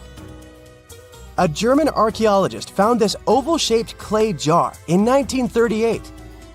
Scientists are still not sure what purpose it served and who exactly invented it. There is a theory that it was used for electroplating objects with precious metals. When they filled it with a weak acid like vinegar, the battery produced around 1 volt of electricity. Another theory says it was a vessel for sacred scrolls. Would you like to buy contact lenses designed by Leonardo da Vinci himself? In 1508, he invented a glass lens with a funnel on one side. You were supposed to wear it with water inside to improve your vision. Sounds a bit uncomfortable, doesn't it? So, around a century later, French scientist René Descartes decided to improve the idea and make the cornea contact the future lenses. Contacts because they contact your eyes, get it? The glass tube with liquid did help improve vision, but blinking was sadly impossible. 2.5 centuries later, new technologies in the glass industry let scientists design contacts that would fit in the eye and even let the wearer blink. Thanks, guys! Still, those lenses were made of heavy blown glass and didn't let the eye breathe. About 50 years later, contacts became plastic, lightweight, unbreakable, and scratch-resistant, but still covering the entire eye. And then, in 1948, an English optical technician accidentally sanded down a plastic lens and figured out they'd still be in place even if they covered only the cornea. Imagine you're living in 19th century London and need to send a message to New York. It would have taken about 10 days to get there by ship. So when delivery time went from days to hours in 1858, it was a true sensation. The first message was sent by Queen Victoria herself. It was all made possible thanks to the transatlantic telegraph cable, running under the ocean. Sadly, the new cool invention only lasted a few weeks. It took years to bring it back to life. What is a boat doing in the middle of a desert? You would expect to find a seagoing vessel closer to shore. This is the question archaeologists had been asking for decades. In 1988, there was a storm near one of the most important archaeological sites in ancient Egypt. A wooden structure emerged from the sand. It was hollowed out by termites. Scientists were determined to solve its mystery. In 2000, they began excavating the site near Abydos, Ubidos. An American team of experts soon discovered a boat that was 70 feet long, and it wasn't alone. In total, there were 14 boats neatly resting next to each other. It was impossible to completely dig out the boats because of their poor condition. Luckily, the wood was preserved enough to get a sample. Analyses revealed that the boats were around 5,000 years old, the oldest fleet in human history to this date. The time of their construction predates the pyramids at Giza by half a millennium. Each ship of the fleet rested in a vault that matched its dimensions. The room was roughly a third of the size of a tennis court. It had mud brick walls that featured more than 120 drawings of boats. Ancient Egyptians incised them on whitewashed walls that were excellently preserved. Scientists have known about these mysterious chambers for well over a century. 1901, 1902. A British archaeologist, Arthur Weigel, stumbled upon a strange structure west of the River Nile. His team caught a glimpse of the interior walls. Sadly, a section of the roof collapsed, so they had to call off further exploration. Researchers abandoned the site, but its location remained on the maps. The boat's position first led scientists to think that they rested on a bank of the mighty Nile. But there was a problem with this theory. Today, the river flows almost 7 miles west of Abydos. Further studies of the surrounding terrain showed the Nile didn't change its course throughout history. Also, if the boats floated near a dock, they would be in unstable positions. The 14 vessels at Abydos were perfectly parallel to each other. There was only one conclusion possible. Someone had deliberately placed them like that. They must have gone through a lot of effort. Each boat had enough room for up to 30 rowers. These vessels could really float. They weren't models, but scholars still don't know if they actually sailed any body of water in ancient Egypt. This doesn't diminish the importance of the find. Previously, archaeologists found only small-scale models. In King Tut's tomb alone, there were 35 boat models. For a long time, these figurines were the only clues as to how ancient Egyptian vessels looked like. The boat's design confirms that they were the real deal. They are the earliest surviving examples of something called built boats. Ancient people constructed primitive vessels by hollowing out large tree trunks. The alternative was reed that was tied together to form a raft. The boats at Abydos had planks tied together. This was a major breakthrough in shipbuilding. During their lifetime, the boats must have seemed impressive. Timber was a valuable commodity at the time. There was no wood in the desert. Cedar had to be imported from Lebanon. The only person who could afford such luxury was the pharaoh. Studying the area around the ancient fleet provided more answers. Scientists discovered a mud brick structure where Egyptians worshipped the pharaoh. Its approximate date of construction matches that of the wooden boats. The same bricks out of which this building was made were used to encase the fleet. At the time of their construction, the rooms they were stored in had a ceiling. That's the section that archaeologists stumbled upon in the early 20th century. Just like mummies and coffins, these marvelous ships rested inside splendid vaults. The exterior of these rooms was also impressive. The outer walls originally had a plaster of white limestone. It reflected sunlight. In the desert sun, the structure housing the boats must have shone from miles away. Ancient Egyptian builders used the same technique to cover the pyramids 500 years later. Today, their surface looks jagged, but it wasn't always like this. When they were constructed, the pyramids had a top layer of fine white limestone. Their surface was smooth and it gleamed in the sunlight. Instead of stairs, the outer layer of the pyramids was more of a sleek ramp. Archaeologists were left with one final question: which pharaoh owned the fleet? The answer lay just a mile from the site. This is where the tomb of a pharaoh from the 5th dynasty rested, King Senwosret III. Its time and style of construction matched the ones of the chambers with boats. The very end of his rule might explain how the boats ended up in the middle of the desert. The pharaoh probably passed away in northern Egypt. Then his body was transported down the Nile to Abydos in a marvelous procession of decorated boats. The vessels were later lowered to chambers near the final resting place of their owner. This had a symbolic meaning. In the ancient Egyptians' belief system, ships played a key role. Their supreme deity was Ra. He traveled through the sky during the day in the form of the sun. At nighttime, he sailed through the netherworld in a solar boat. The pharaoh identified himself with Ra. That's why he needed boats in the afterlife. That was the only way to regenerate himself. Just as the sun rises every day above the horizon. This belief existed for thousands of years. The more famous Pharaoh Khufu also had a ship. Scientists found it in 1954 next to his pyramid at Giza. It is some 4 centuries younger than the fleet at Abydos, but Khufu's ship was almost 2 times longer. The Great Pyramid of Giza and King Tut's tomb are some of the most famous archaeological finds in Egypt. But there are many more secrets hiding beneath the endless sands of the Sahara Desert. Recently, 2020, archaeologists found a lost city there. They have labeled it as the most important discovery since King Tut's tomb, 1922. The city of Aten is some 3,000 years old.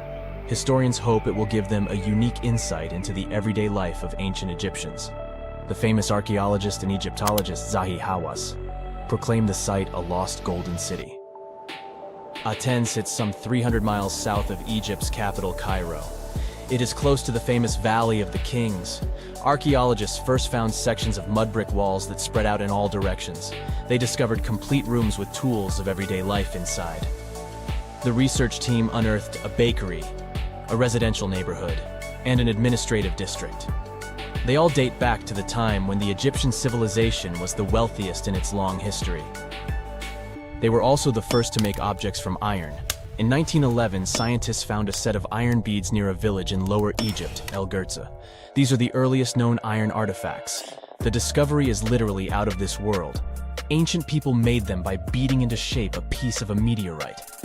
The 9 beads were once part of an ornate necklace. They are now blackened and corroded, which is perfectly normal for a piece of jewelry that is over 5,000 years old. They consist of an iron-nickel alloy. Researchers were impressed by the skill of ancient jewelers who processed the beads. Their craftsmanship is more impressive when you think that they didn't know the stellar origins of the material. The Great Pyramid of Giza also has a remarkable feature. An international research group investigated the electromagnetic response of the structure to radio waves. They found that the pyramid has the ability to concentrate electromagnetic energy inside it. This occurred inside its chambers as well as under the pyramid's base. It contains an underground, unfinished chamber. It seems that the electromagnetic response is connected with the properties of limestone, the Great Pyramid's main building material. The research results might have a practical application. The way solar cells and nanosensors function could be improved by this remarkable find.